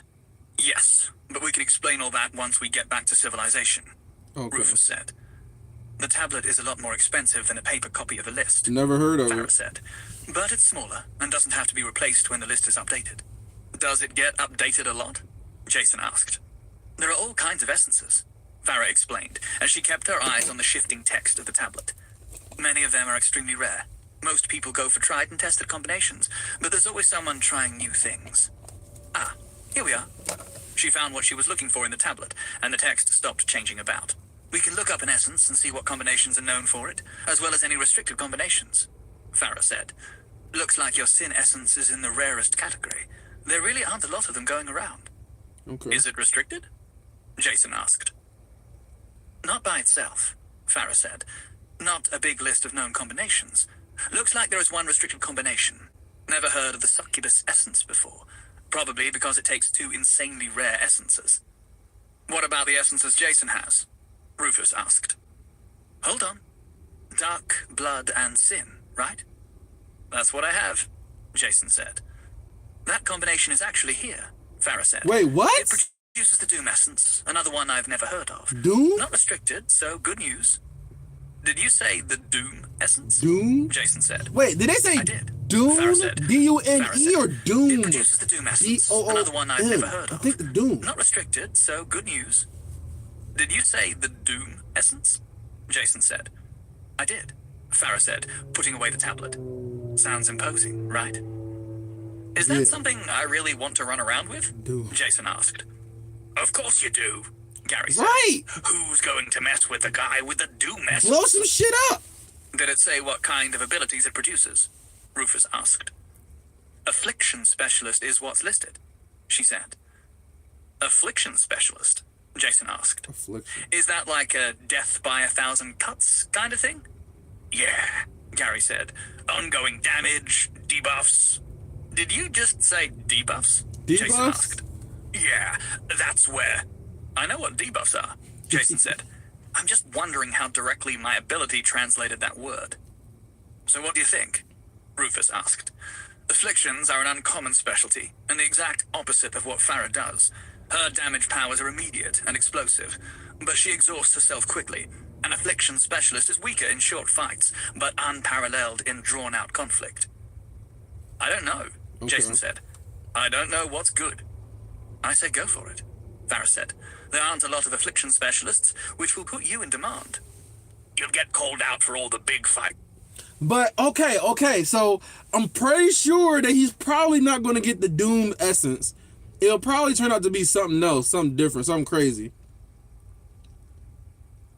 Because, you know, we got to make him special. Because everybody got to be special. I don't know, Jason said. I don't know what's good. I say go for it, Varys said. There aren't a lot of affliction specialists, which will put you in demand. Okay. You'll get called out for all the big fights too, Gary said. When it comes to the really tough monsters, you want staying power. In a battle like that, someone who burns through all their mana like Farah is just trashy. Hey, Jason looked at Rufus. Trash. What do you think I should do? Rufus gathered his thoughts for a moment before answering. Affliction specialists usually don't have abilities that will hit hard and fast. That gives them a harder time with what most people consider the easy fights. Right. Rufus said. As a trade-off, they become more and more dangerous the longer a fight goes on. They have endurance. See, that seems kind of whack, others though. will exhaust themselves fighting. Let me just say this. That seems kind of whack. I don't want to be fighting everything for longer than normal. I want to be able to be like, boom, and you're dead. Boom, and you're dead. Boom, and you're dead. Like, I don't want to be like, okay, boom, boom, boom, and you gotta fucking do all this fighting for like 5 minutes before you die. Like, that's whack as hell. Like, I wouldn't want to do that. I would probably take the sin essence and not absorb the blood essence and try to get something different. Because, yeah, I wouldn't want to be affliction. I wouldn't want to be fighting something for a super long time. Like, that just seems lame as hell. Because just like, I mean, it makes sense if you got like really, really strong monsters where you got a group of people and you got to try to survive. But like, I don't know. Let's see where this goes. I'm curious. What do you think I should do? Rufus gathered his thoughts for a moment before answering. Affliction specialists usually don't have abilities that will hit hard and fast. That gives them a harder time with what most people consider the easy fights. Rufus said. As a trade-off, they become more and more dangerous the longer a fight goes on. They have endurance. An enemy others will exhaust themselves fighting. An affliction specialist can fight multiples of at once. It isn't an easy path, though. It requires good judgment to avoid losing a fight before you really get going. Right. There's also the intimidation factor, Gary said. Smart people don't mess with affliction specialists. Poisons, cures, setting your insides on fire. Even if you kill an affliction specialist, you might be a dead man walking. Right. No one wants that kind of enemy. Right. There is certainly a social factor, Rufus said. Affliction masters scare people. Should I do it then? Jason asked. Bruh, you decide. Use these essences I have? My advice would be yes, you should, Rufus said. It doesn't matter if the easy fights aren't quite as easy. The hard fights are what matter. You're going to need skills to make it work, which you don't have right now. But I can teach you. Now there's an offer not to refuse, Gary said. Agreed, Farah said. Rufus's family runs one of the most exclusive prep academies for adventurers in the world. Kings go to that school. If he's willing to teach you, let him. We all owe you, Jason, Okay. Rufus said. If it weren't for you, we'd be dead right now, and we aren't going to forget that. So we'll do our best to help you find your feet as an adventurer. Okay. Maybe you can eventually discover a way home. Thanks, Jason said. Although I wouldn't have gotten out of there without you either. If I just ran out of that chamber, I'd be in the middle of the desert. No water, no idea where I was or where to go. Even if the cultists hadn't chased me down, I'd have died out there anyway. I don't know. I agree with that. I'm thinking, I'm listening to his logic. He's like, the hard fights are what matters. That's true. But my thing is, does the affliction specialists, do they have survivability?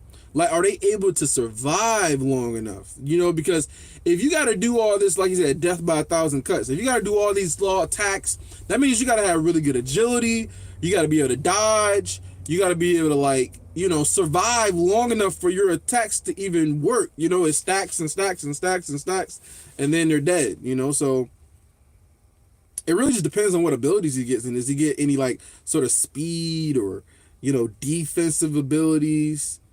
It can go a lot of different ways. It can go a lot of different ways. They already told that blood essence probably will give. That's true. That's true. The healing, right? Right.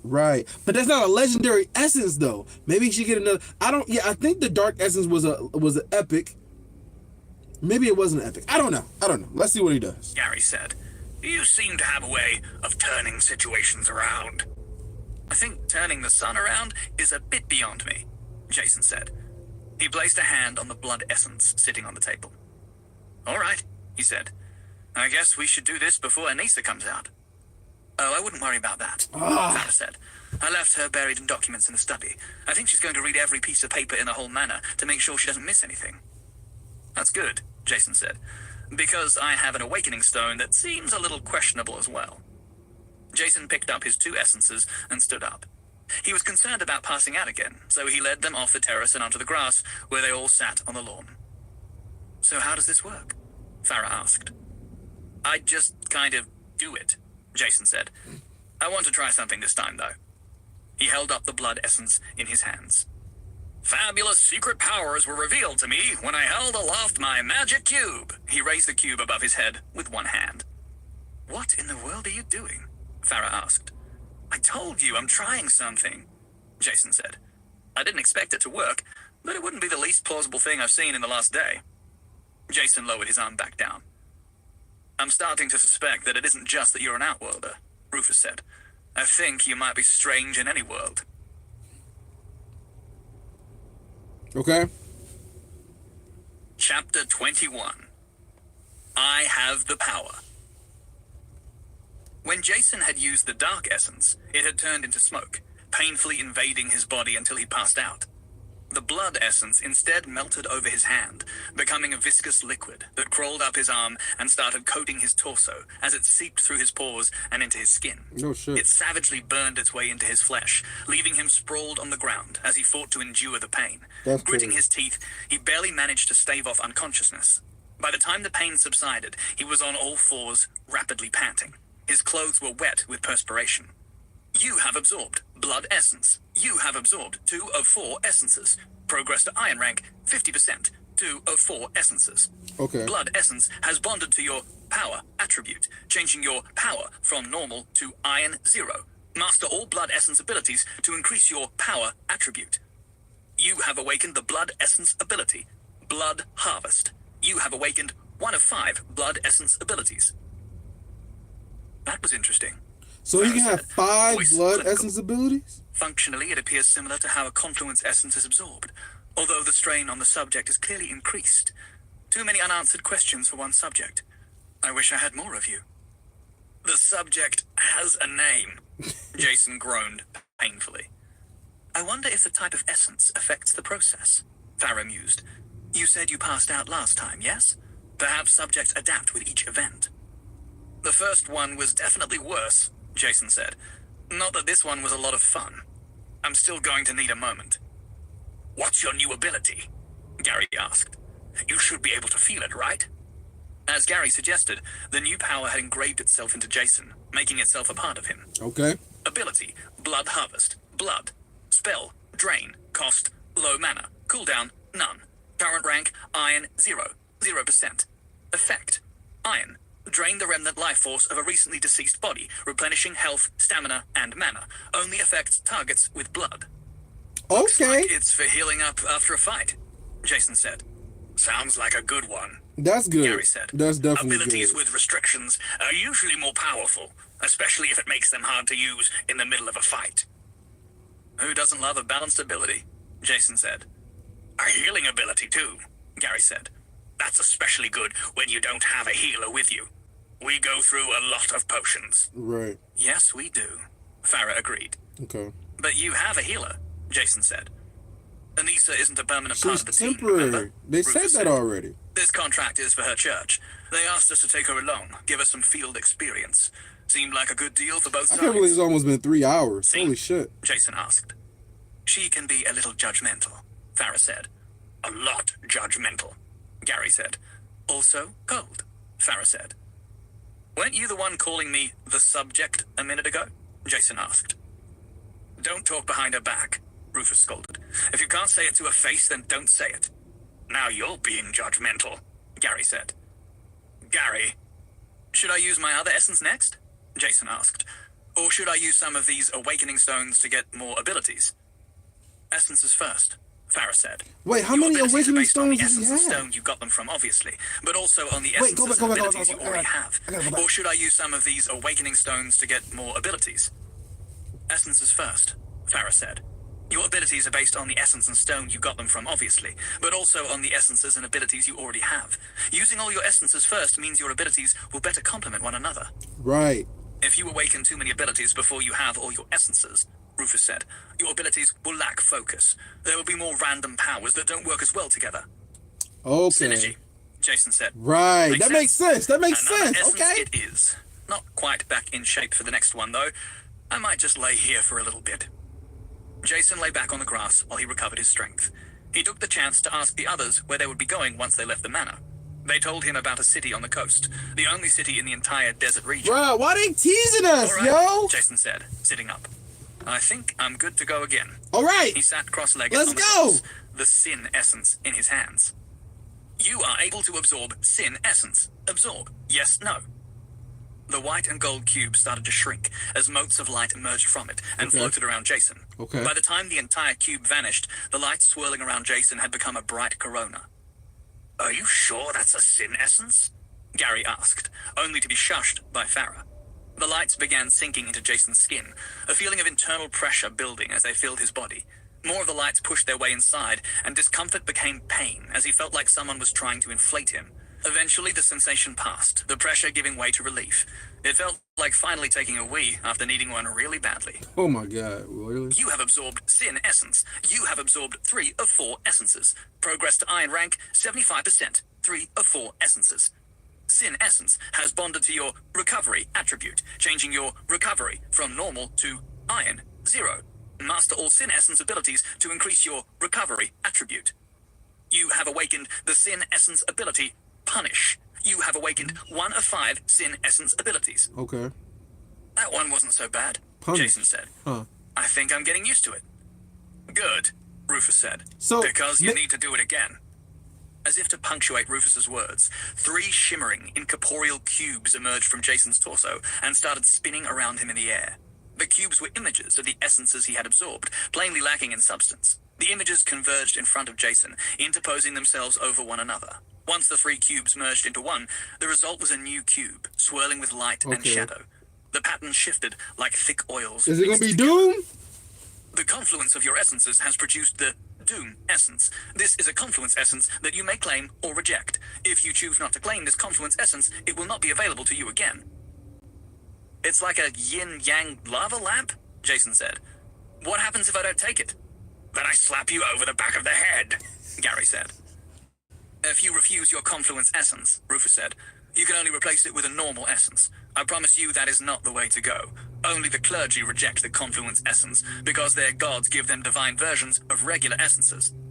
Jason nodded, reaching out with both hands to grab the essence. Okay. The immaterial image became solid the moment Jason touched it. Light and shadow started streaming out, wreathing Jason in a strange mix of light and darkness. It then moved in on Jason, sinking into his body. Compared to the previous essences, it was uncomfortable at worst.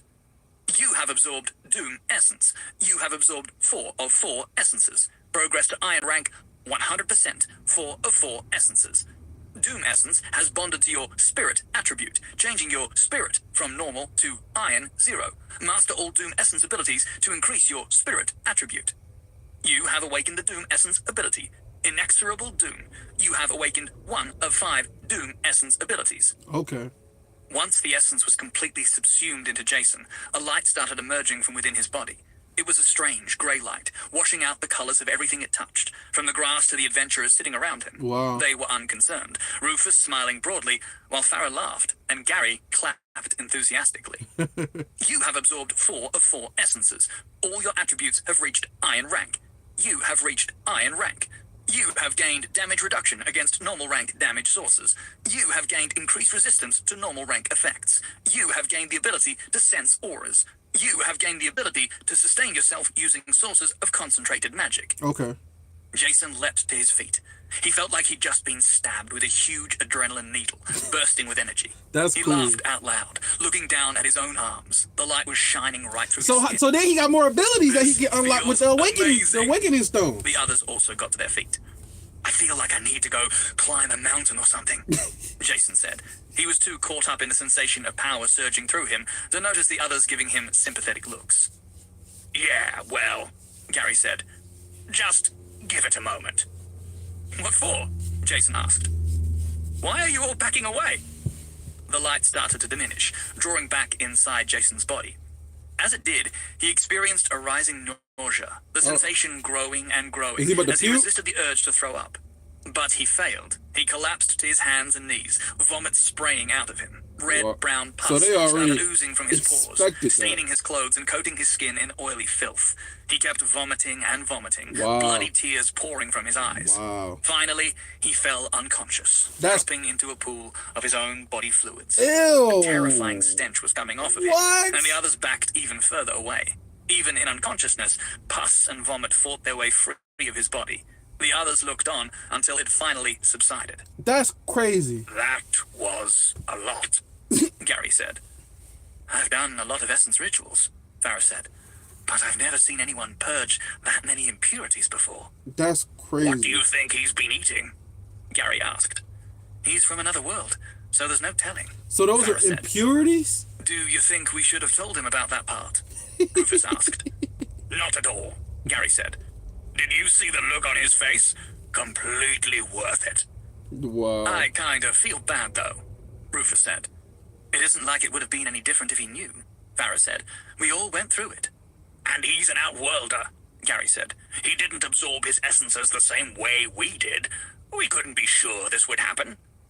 Probably should have told him to strip down first, though, Farah said. That's There'll be no crazy. getting the stink out of those He clothes. fell into his own Gary, Rufus said. Puke, At least go drag waste, him out of his own filth. impurities. You can do Holy it shit. if you want, Gary said. I'm not going over there.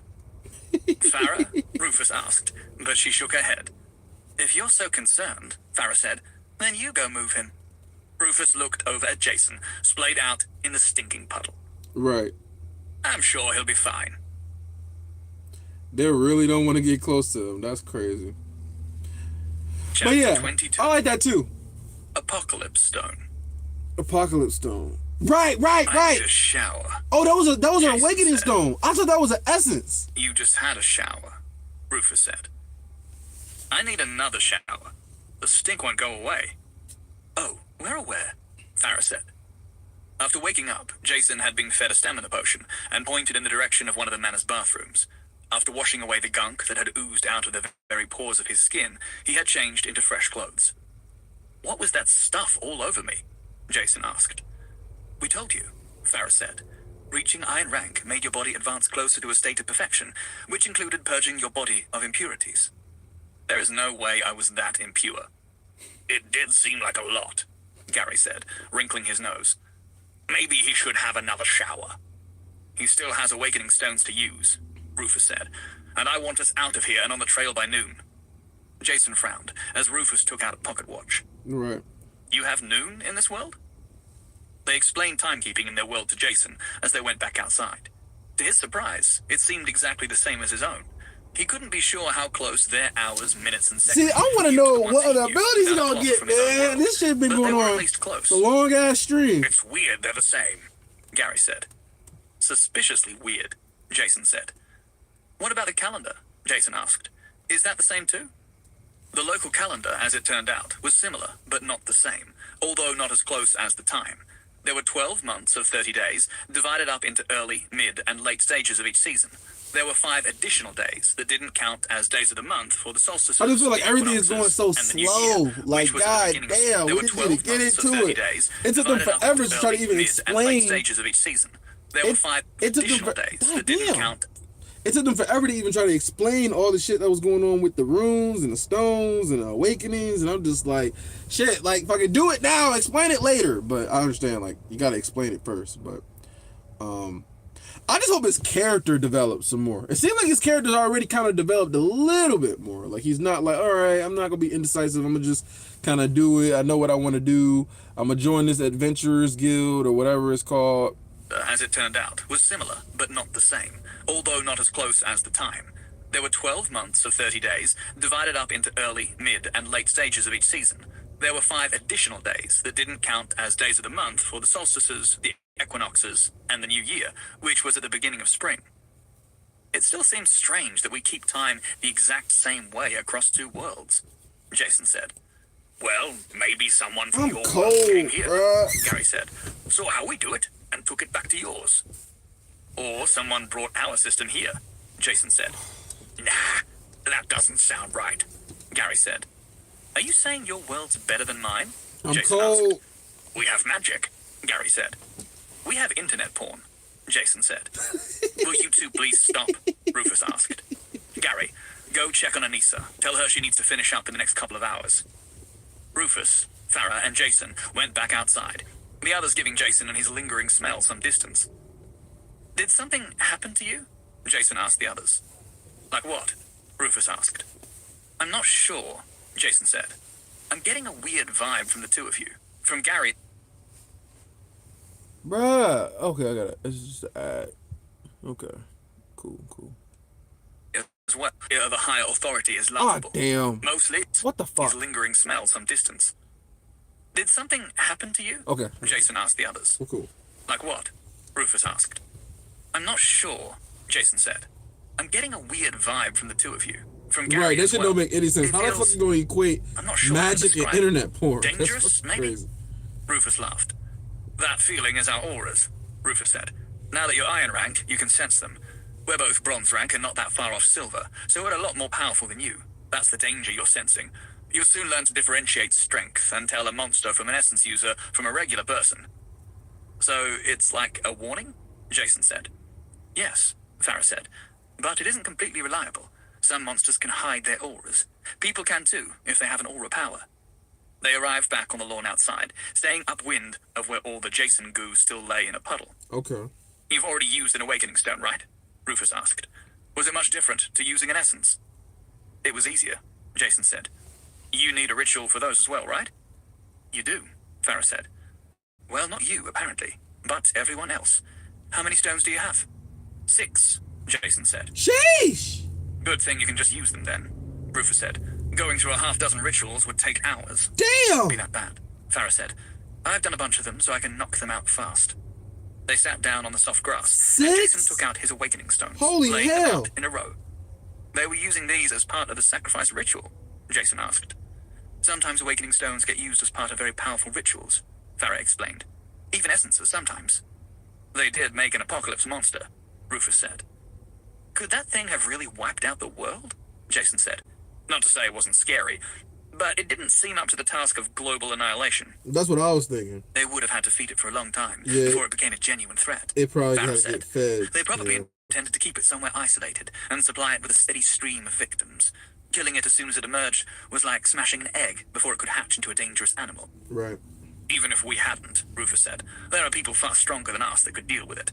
Even if it became truly powerful, there are diamond rank adventurers out there. Diamond! that- Yo, okay, that's what I was talking about. I'm just like, okay, there gotta be people above gold, right? Diamond rank? Holy shit.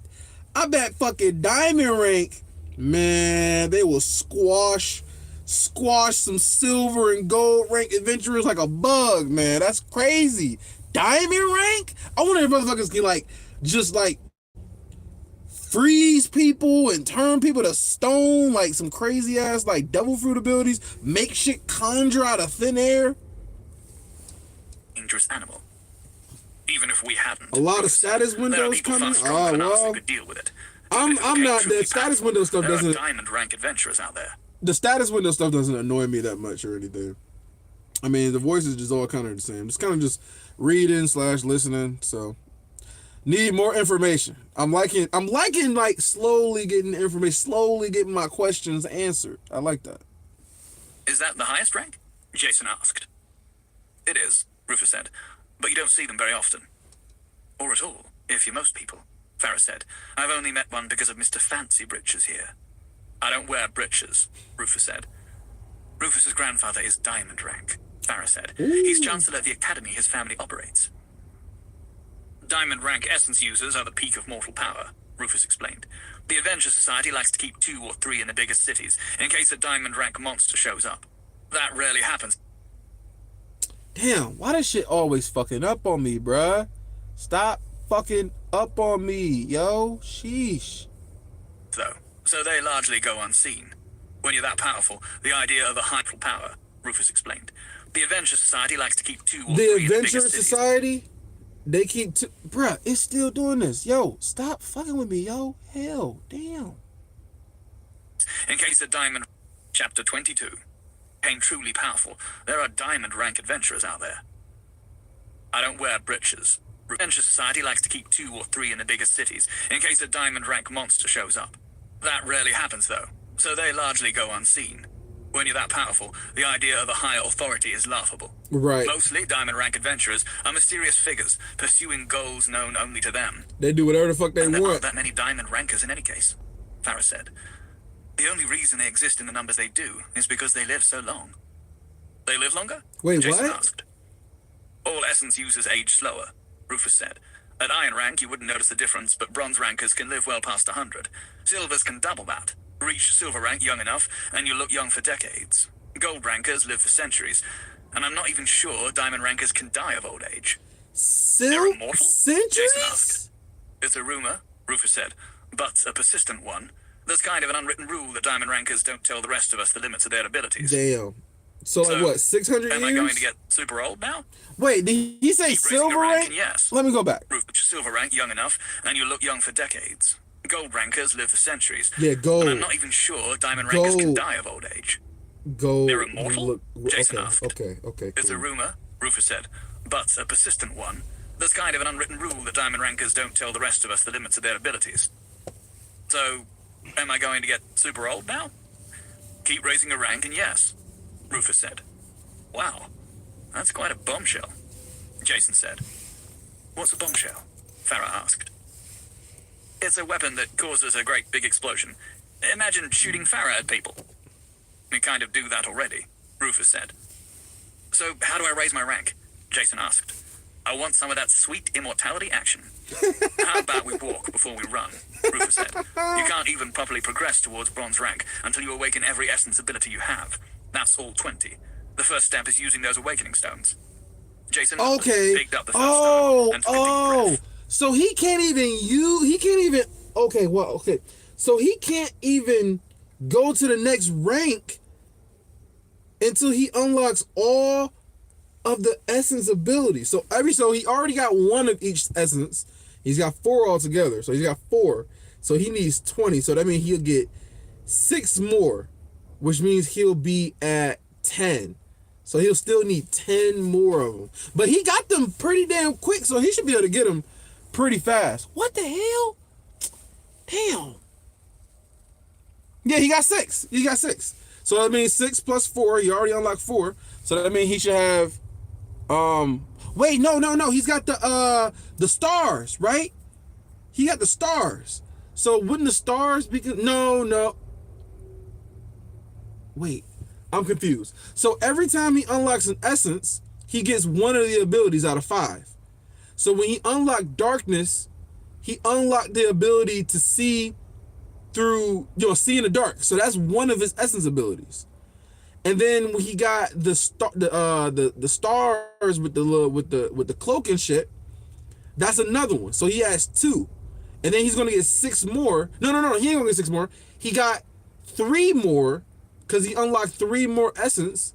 So now he went from 2 to 5. And then he's got 6 more stones.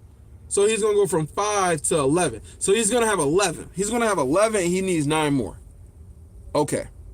I forgot about the cloak and the shining stars or whatever the fuck it was called. I forgot about that one. So that one was a awakening room. So that makes sense.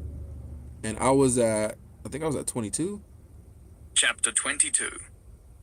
Apocalypse Stone. Yeah, I was at 22. I need a shower from his inventory. It had the metal grey color of iron, Jason asked. It's a rumor, Rufus said, but a persistent one. There's kind of an unwritten rule that diamond rankers don't tell the rest of us the limits of their abilities. So, am I going to get super old now? Keep raising a rank and yes, Rufus said. Wow, that's quite a bombshell, Jason said.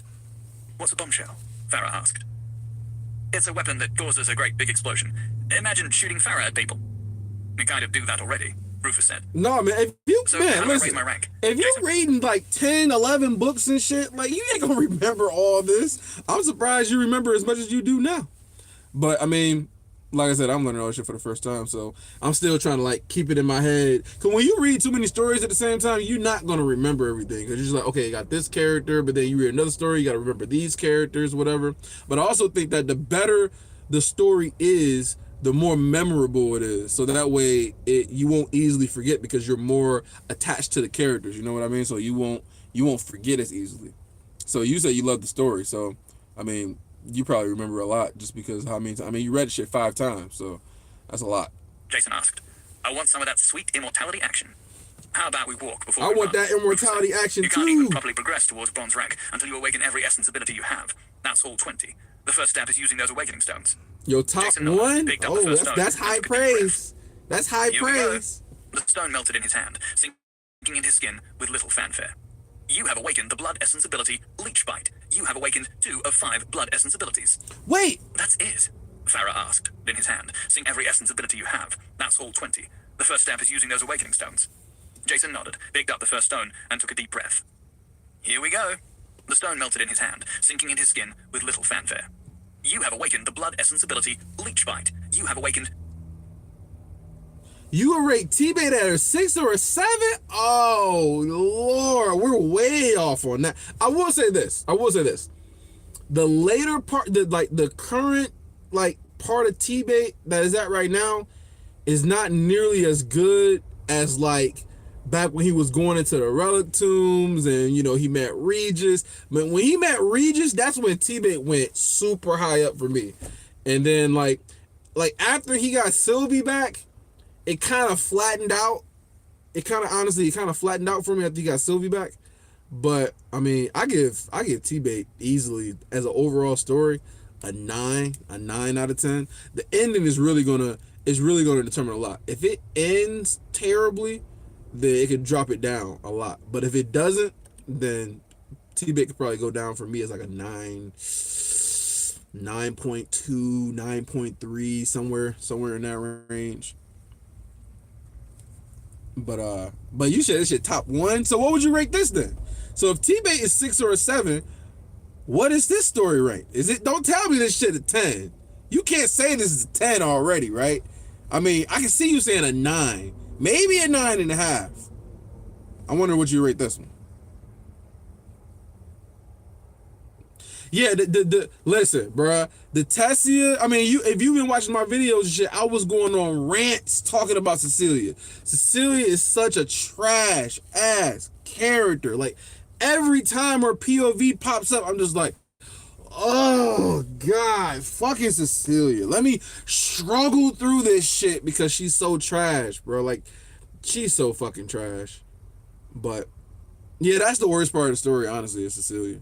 Honestly, it's just... And then Tessia did that dumbass shit like, oh, I gotta go save my parents and blah, blah, blah. I'm just like, what? Your parents betrayed everybody. Like, what are you talking about? Man.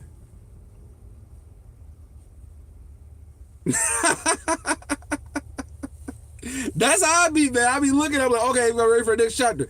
Cecilia POV, I'm just like, oh, God, I even want to read this shit. That's how I be. 2 of 5 blood essence abilities. That's it, Farah asked. Jason's stomach made a large rumbling sound. I was pretty hungry already, he said. I think the stone of the feast made it worse. You're an essence user now, Rufus said. Eat a spirit coin. Right, eat the coin. Jason took an iron rank coin from his inventory. It had the metal grey color of iron, but was actually made of crystal. Hesitantly, he placed it into his mouth, where it immediately dissolved with an intense fizzing sensation. It tasted like he'd touched his tongue to a battery, tangy and energetic. Ugh. He felt power flood through his body, washing away the hunger of moments before. Rufus and Farah laughed as they watched his expressions, wide-eyed and panting. What's wrong with him? Gary asked. He had left the manor through the terrace doors and approached to sit with them on the lawn. He just ate his first spirit coin, Rufus said, causing Gary to chortle. Jason shook his head to clear it. I don't think I've ever been this awake, he said. Rufus picked up another awakening stone and handed it to him. Jason nodded and took it. He went through the remaining awakening stones of the feast in quick succession. You have awakened the blood essence ability, Feast of Blood. You have awakened 3 of 5 blood essence abilities. You have awakened the sin essence ability, Feast of Absolution. You have awakened 2 of 5 sin essence abilities. Wait, so all these stones are all feasting stones? Rufus picked up another awakening stone. So he would just be feasting on Jason people? nodded and took it. He went through the remaining awakening stones of the feast in quick succession. You have awakened the blood essence ability, Feast of Blood. You have awakened 3 of 5 blood essence abilities. You have awakened the sin essence ability, Feast of Absolution. You have awakened 2 of 5 sin essence abilities. You have awakened the sin essence ability, Sin Eater. You have awakened 3 of 5 sin essence abilities. Bruh, all his abilities are like cannibalism. Like he gotta consume some shit.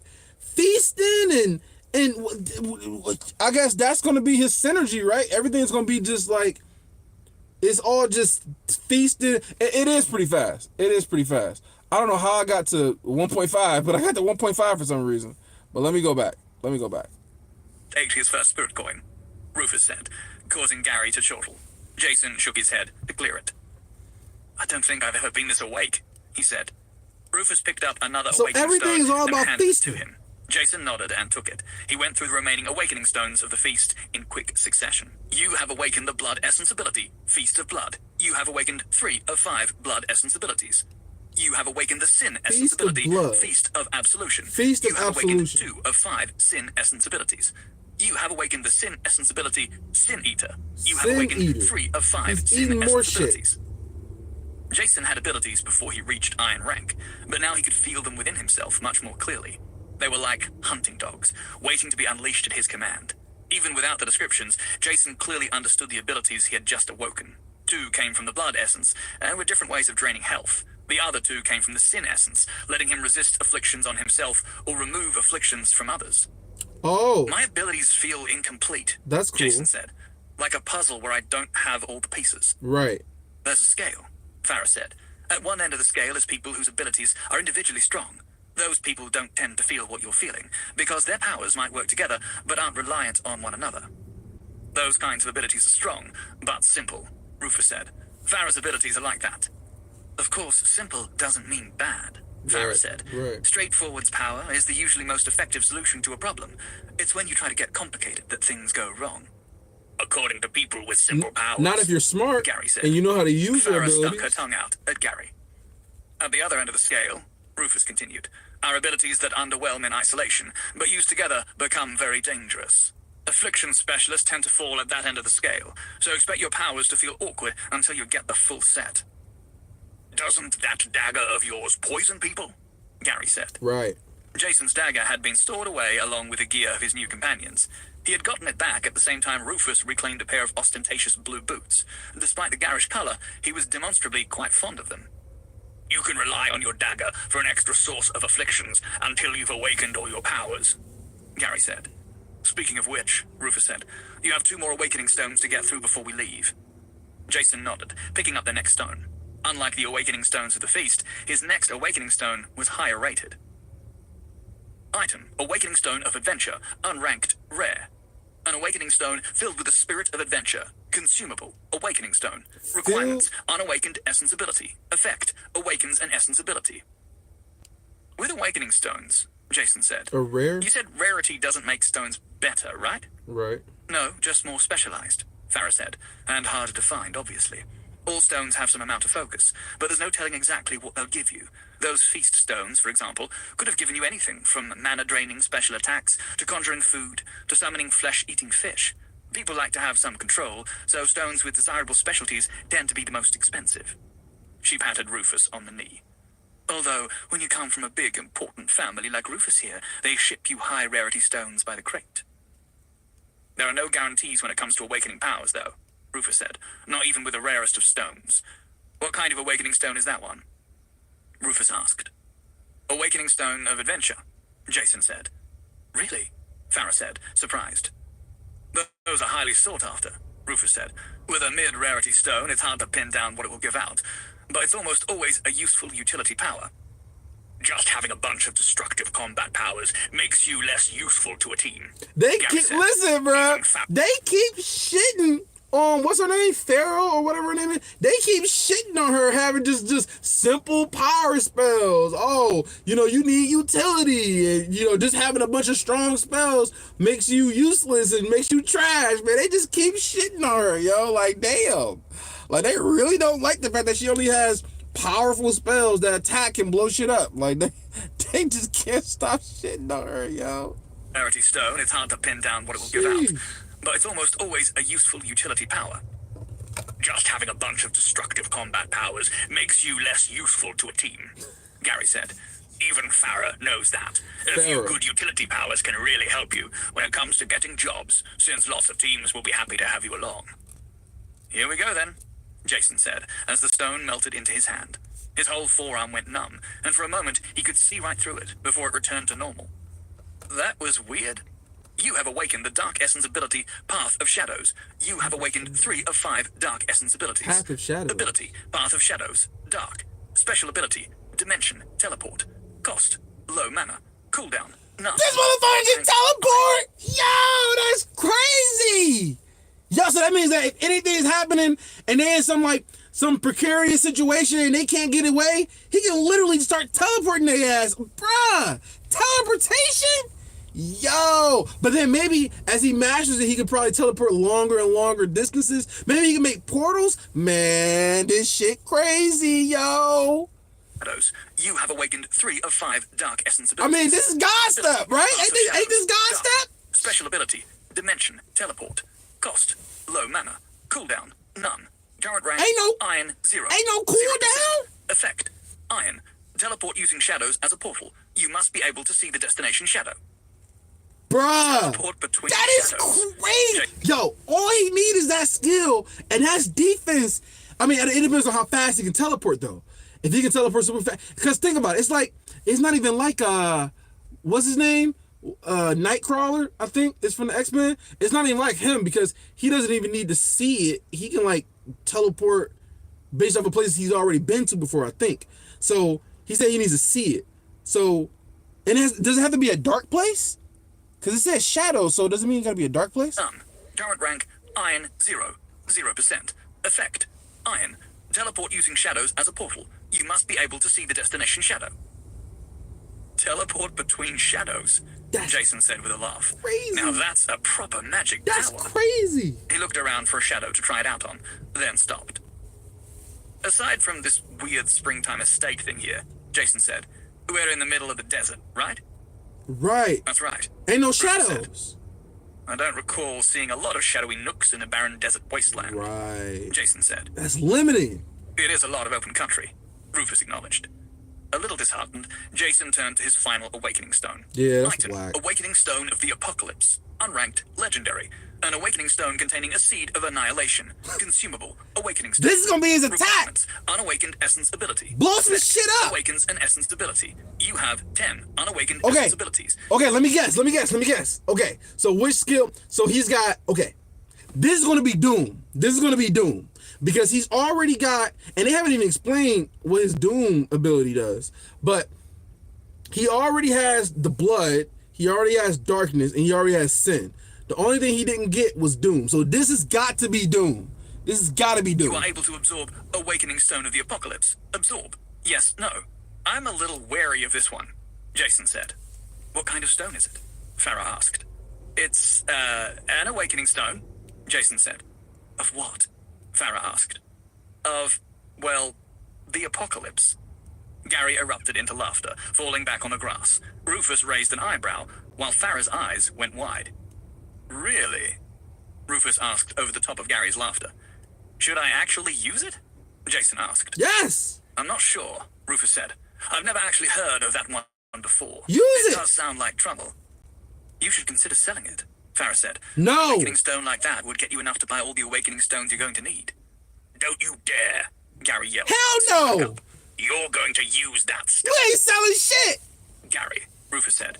He needs to be careful with his choices. We don't know what kind of ability that stone Nah, will produce. fuck that shit. A powerful one. Exactly. Gary said. It doesn't matter. You Listen, need to grapple. it doesn't matter. It doesn't matter because even if he sells it and gets a bunch of other different stones, if that stone is extremely powerful, it's gonna be worth more than all the other weak ass stones combined, yo. Like, no, we not selling at all. Fuck out of here. All the power you can. He's already using a rare essence combination, Rufus said. What if that stone unlocks some power that gets his combination on the restricted list? You know they're lenient on people who discover new things. Right. He said. I can't blame him if even they didn't know. It's an awakening stone of apocalypse, Rufus said. That's a pretty big hint. It doesn't matter either way, Farah cut in. Look. Jason's arm was blood red from where the awakening stone had sunken into it. Wait, yo! It already absorbed without him even saying yes or no? That's crazy as hell. Okay, we got some raised eyebrows at this point because it's just like, okay, why is it so desperate to go inside him and why is he doing it without his permission, yo? That's some crazy ass shit. Is he gonna fucking start blowing shit up without his permission next? Like, I don't know, man. Rufus said. That's a pretty big hint. It doesn't matter either way, Farah cut in. Look. Jason's arm was blood red from where the awakening stone had sunken into it, before returning to a normal color. That was rash, Rufus said. Before everything else, adventurers are strong, Jason said. Oh, he Your did it. words. He These did do it. abilities I've been getting are fine, but I saw Farah spray lava like it was shooting out of a hose. I want that kind of power. Yeah, you do, Gary said. Not helping, Gary, Rufus said. Yeah, he just did that Rufus, shit without Gary saying said. nothing. He's Yeah. right. He needs all the power he can get. He needs all the power. There's no point arguing about what's done, Farah said. Right, it's already Jason, done. you might as well tell us what power you got. Oh shit. Okay, what power he get? Damn. Chapter 23. I may have made a huge mistake. What? Oh my god. Uh-oh, Jason said. Uh-oh, Farah repeated. What power did you get exactly? I may have made a huge mistake. Jason said. What? Where was that sensibility a minute ago? Rufus asked. What were you thinking? He was thinking, Gary said, that if you don't want to be a pawn of fate, you need the strength to kick fate square in the beans. Actually, that's pretty close, Jason said, nodding at Gary, who grinned back.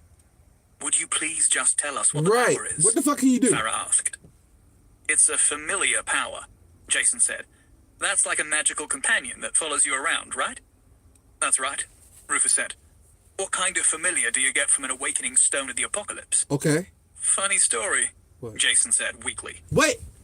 An hour Wait, is it gonna be that fucking the little the slug thing that can consume blood and maybe it can consume things and get stronger and stronger?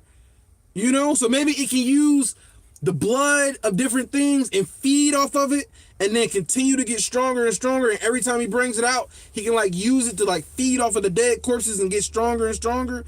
And like maybe it's something like that. I mean, that'd be cool as hell. That'd be cool. But why he say uh-oh? Like he's companion scared. that follows you around, right? That's right, Rufus said.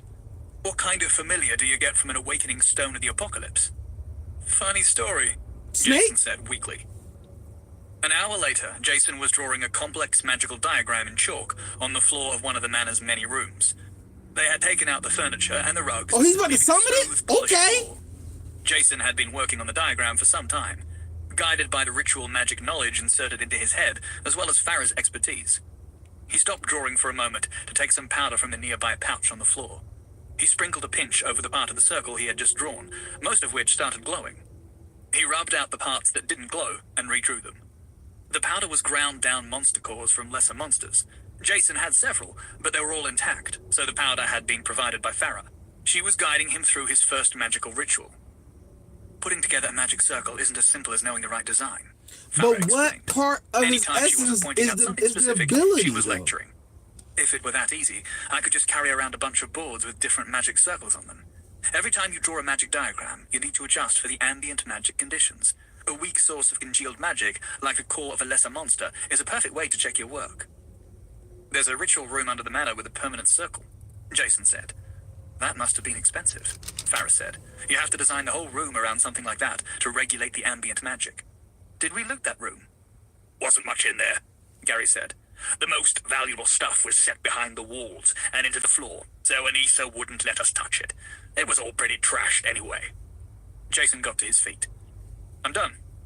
So, am I able to do a magic ritual like this because I already have essence magic?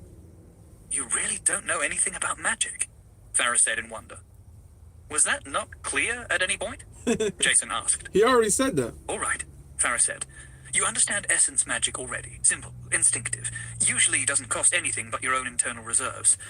External magic is the opposite. Complicated. Requires extensive training. Or a skill book, Jason said. Or a skill book. Farah acknowledged through gritted teeth. If you're satisfied with quick and dirty knowledge. Don't knock quick and dirty, Gary said. I like All my Gary, favorite man. things Gary's are like, better listen, quick we and gonna dirty, do it. or It doesn't slow matter and how we dirty. get to our end. Farah We're shot gonna Gary just a get look there. As Rufus shook his head. Ritual magic, Farah continued, relies on external sources of magic. That's ambient magic, plus more concentrated sources, like quintessence or spirit coins. Scattered all through the magic diagram Jason had drawn were small piles of blood quintessence, looking like uncut rubies. There were also stacks of iron rank spirit coins. There were a few other materials, but the largest requirement by far was the blood quintessence. I'm gonna end this Fortunately for stream Jason, and at rather around 12 o'clock. unsurprisingly, the Manor's magical supply room had more blood quintessence than anything else. The Lord of the Manor had taken all the bronze rank materials when he fled, but most of the iron rank materials were left behind. It was more than enough for Jason's ritual. External magic doesn't require you to have an essence, Farah explained. There are people who make careers out of learning a specialized slice of external magic. Like plumbers, Gary said. They know the magic to set up running water in a building. That shower you like so much. Exactly, Farah said. They know just enough to do a specific job. Okay. Most of those people don't have essences and lack the proper grounding in theory. The fundamental theory is the same, whether you specialize in rituals like me, magical craftsmanship like Gary, or something like alchemy. Same basis, different applications. What about you? Jason asked Rufus. I'm good at stabbing. Rufus doesn't know external magic, Farah said. His obsession is swordsmanship. Your skill book gave you the minimum to be considered a proper ritual magician, Farah told Jason. The bare minimum. That's how you awakened a familiar summoning power. You can only awaken that kind of essence ability if you already understand ritual magic, Gary said. That's why me and Farah have summoning powers, and Rufus doesn't. You've seen Gary and myself call up short-lived monsters, Farah said. Rituals that are also essence powers tend to be quick and dirty, Gary said with a grin. Please stop, Farah said. I remember when you summoned those things. It's Jason said. 4:30. Oh, You shit. just kind of knocked out a circle and out they came. Summoning a familiar is a more elaborate ritual. That's Farah said. what- Unlike a regular summoning, you should only need it each Sheesh, time you you go up like a rank. way- Unless your familiar gets killed. In I'm which like, case, hold on, you have I'm to summon like- it back. What would I be? I would be like for 7 hours. You're 7 hours behind me, so that's crazy. That's crazy. It's dark as hell out here. It's pitch black. Yeah. Anyway, let me listen. I gotta learn about summoning rituals. A circle and out they came. Summoning a familiar is a more elaborate ritual, Farah said. Unlike a regular summoning, you should only need it each time you go up a rank. Unless your familiar gets killed. In which case, you'll have to summon it back. Not everyone summons their familiar, Rufus said. That's true. Well, you Farah said 4 Some p.m. familiar powers act like a call. It's almost and a getting creature morning. that has an affinity It's to that 4 call you said will 4:30 come and form a p.m. bond with the person. Not Less 8 a.m. costly than summoning. But if that kind of familiar dies, you can't just summon it again. That's true, Farah said. Unlike a regular summoning, you should only need it each time you go up a rank. Unless your familiar gets killed. In which case, you'll have to summon it back. Not everyone summons their familiar. Damn, why is it fucking up on me? Rufus said. That's true, Farah said. Some familiar powers act like a call, and a creature that has an affinity to that call will come and form a bond with the person. Less costly than summoning, but if that kind of familiar dies, you can't just summon it again. You need to find a whole new creature to be your familiar, which may or may not be like the one you lost. Let's get this thing going, Rufus said. You don't want Anissa to walk in on us. You definitely don't. Oh, so 4:30. So yeah, you're talking about military time. Yeah. So if y'all got a 24-hour clock, I know military time. So it's 4:30. It's not really PM. It's 4:30. So that means that when it's 4:30 PM your time, that means that you're talking about 16:30. But that's not but you're talking about AM. So yeah, military time. So I got you. So it's 4:30 AM. I got you. Gary said. Jason stood in front of the diagram. He could feel the power inside him aching to trigger the ritual. He knew the incantation. He had known it since the moment he used the stone. He held one hand over the magic diagram. In the other hand was a knife. He hesitantly cut the palm of his outstretched hand, letting blood drop into the circle as he chanted. Let this mortal blood beckon the all-devouring power of the final threshold. Answer the call and claim the offering. Heed my command and bring forth the avatar of life's annihilation. What? Oh, using that stone was a terrific idea, Rufus said. Shush. Life's annihilation? Red liquid started oozing out of the floor, where Jason's blood... Damn, it keeps fucking up on me. So I'm at 8:13. Let me refresh.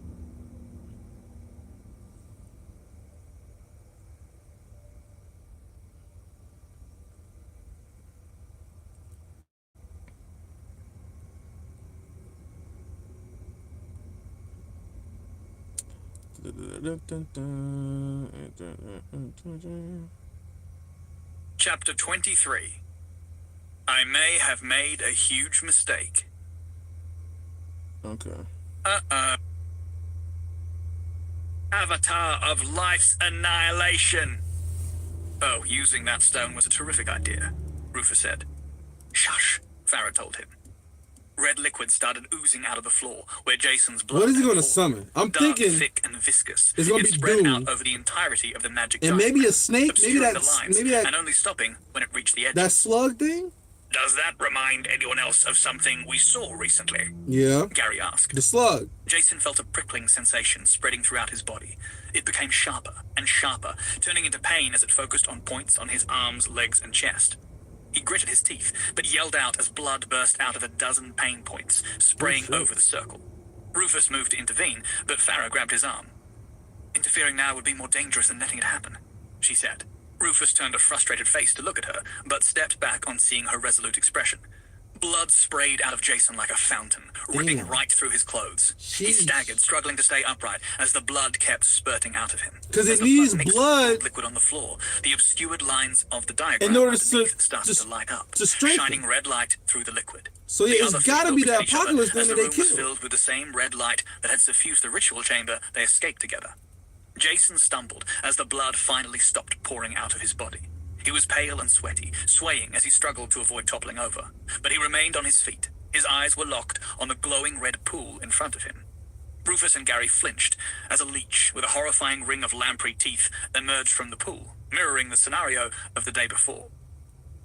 Isn't that ability sanguine horror, blood, familiar, ritual, summon, cost, extreme mana, extreme stamina, extreme health, cooldown, none, current rank, iron, 0%. Effect, iron. Summoner, sanguine horror to serve as a familiar.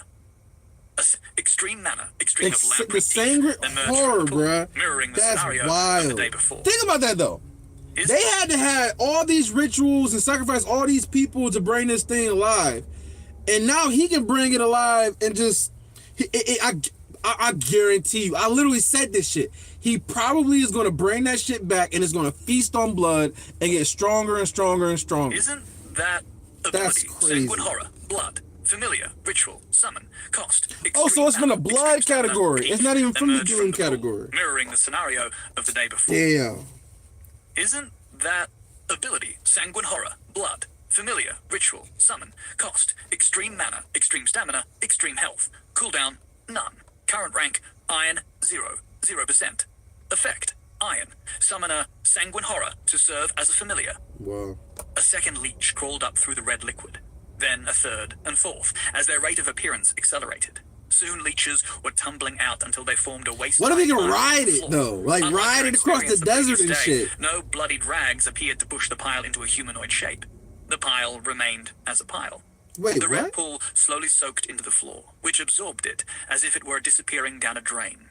Jason's blood, the circle he drew, and all the magical materials within it vanished into the floor as if they had never existed. Jason watched the process with eyes foggy, standing unsteadily. That's not going to drip downstairs, is it? Gary asked. No, Farah said. It's all being drawn back through the astral channel created by the summoning. It'd be funny if Jason summoned another Outworlder. That'd be fantastic, Farah said. The paper I could write on that would be the talk of the Magic Society. As the final traces of the blood pool drained away into nothingness, Jason collapsed to the floor. He really does pass out a lot, He does. Gary said. And he really goes through clothes. Wait, is that thing going to eat him? The mound of leeches was undulating its way towards Jason's unconscious body.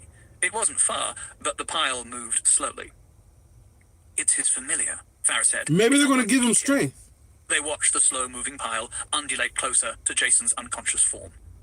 Are you sure? Gary asked. The pile crawled over Jason's limp body, seeking out the wounds where the blood had sprayed out. The leeches started disappearing as they buried themselves into the wounds. Oh, shit. I'm pretty sure, Farah said. Are they crawling inside him? This shit Gary seems so asked. cool. It's a summoned familiar, Farah said. A summoned familiar can temporarily disperse its body and place its spirit inside the summoner. Does it usually look that disturbing? Gary asked. You're the one who wanted this, Rufus said. Right. Farah, what do we do with him? Well, she said, uncertainly. He should be fine.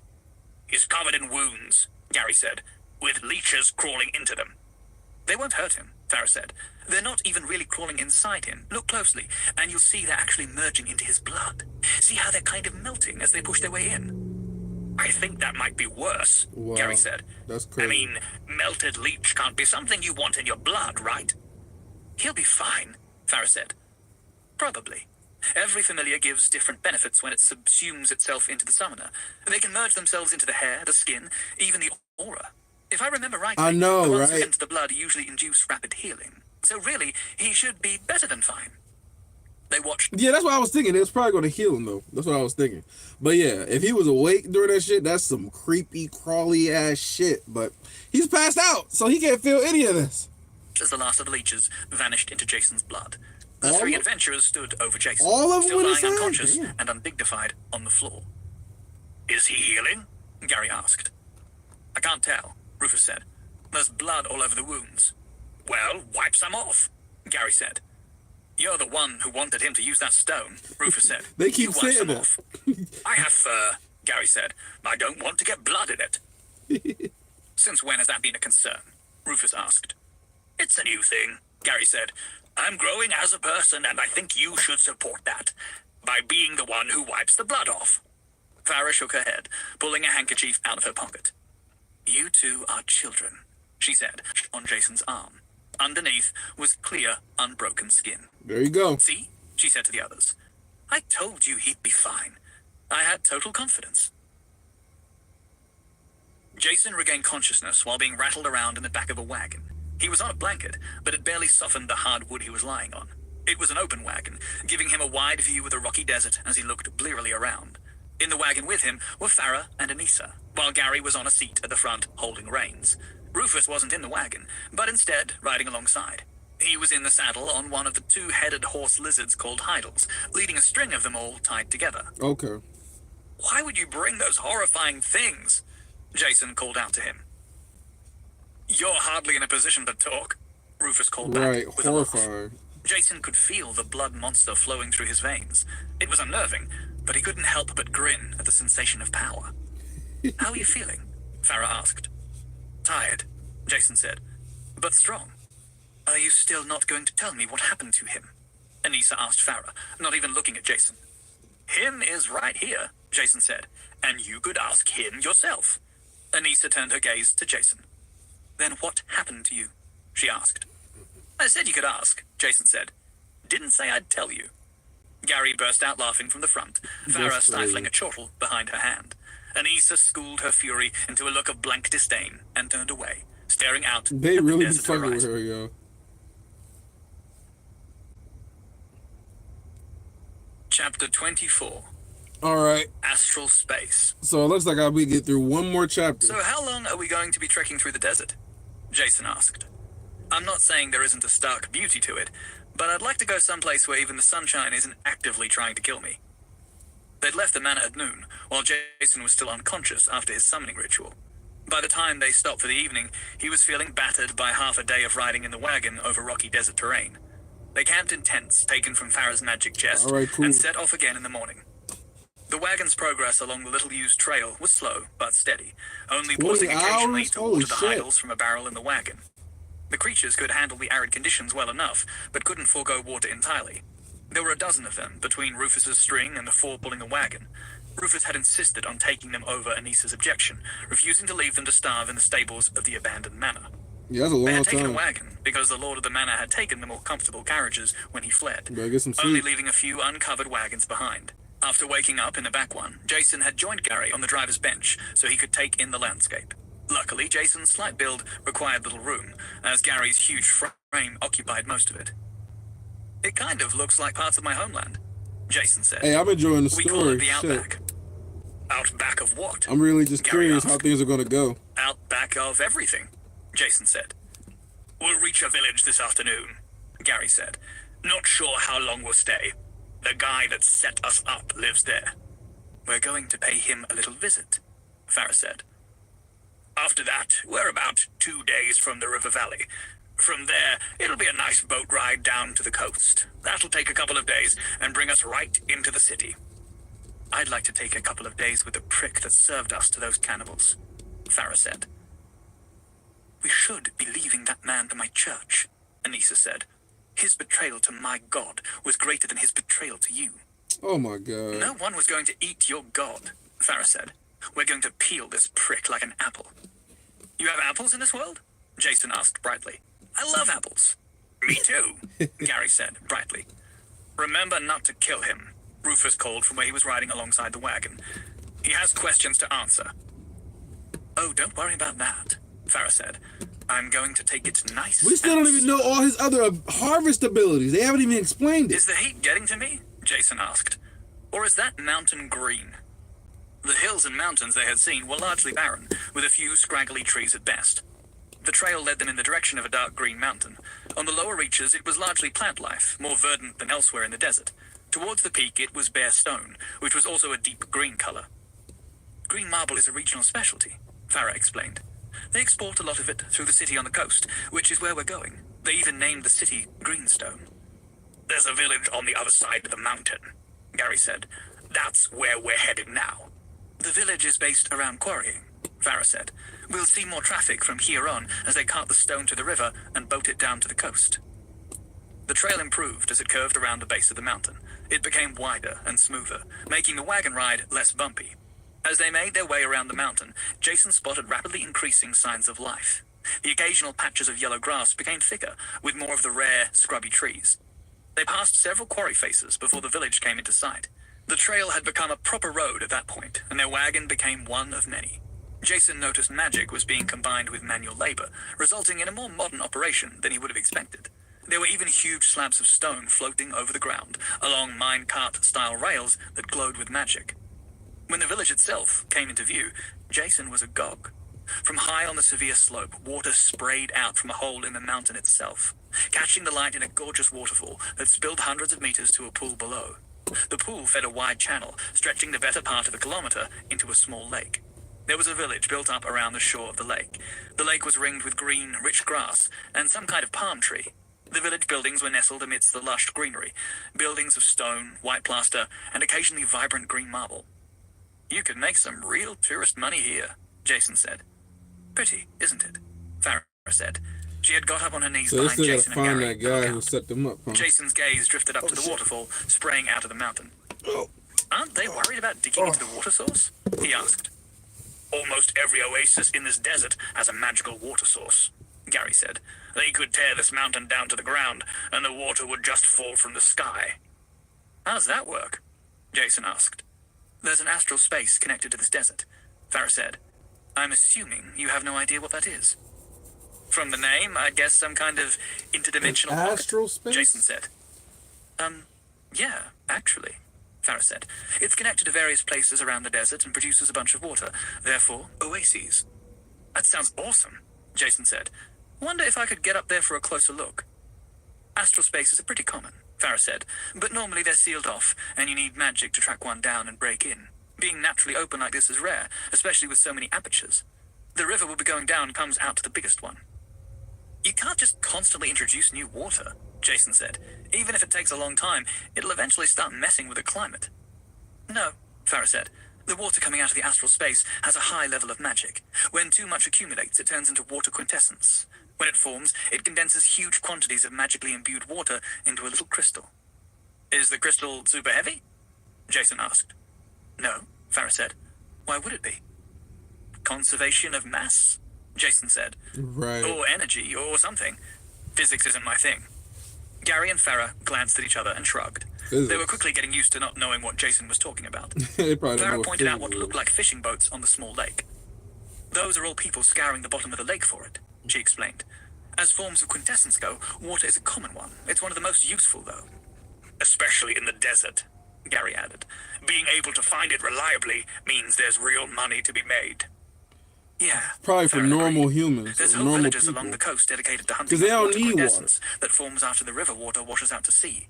Funnily enough, this desert is one of the best sources of water quintessence in the world. I wonder how many coins The they wagon actually drew need closer to to the village. sustain They themselves passed in by one what day. looked to be a staging area for exporting the marble before reaching the village itself. Rufus separated himself from the group to find somewhere to stable the string of hydels for the night.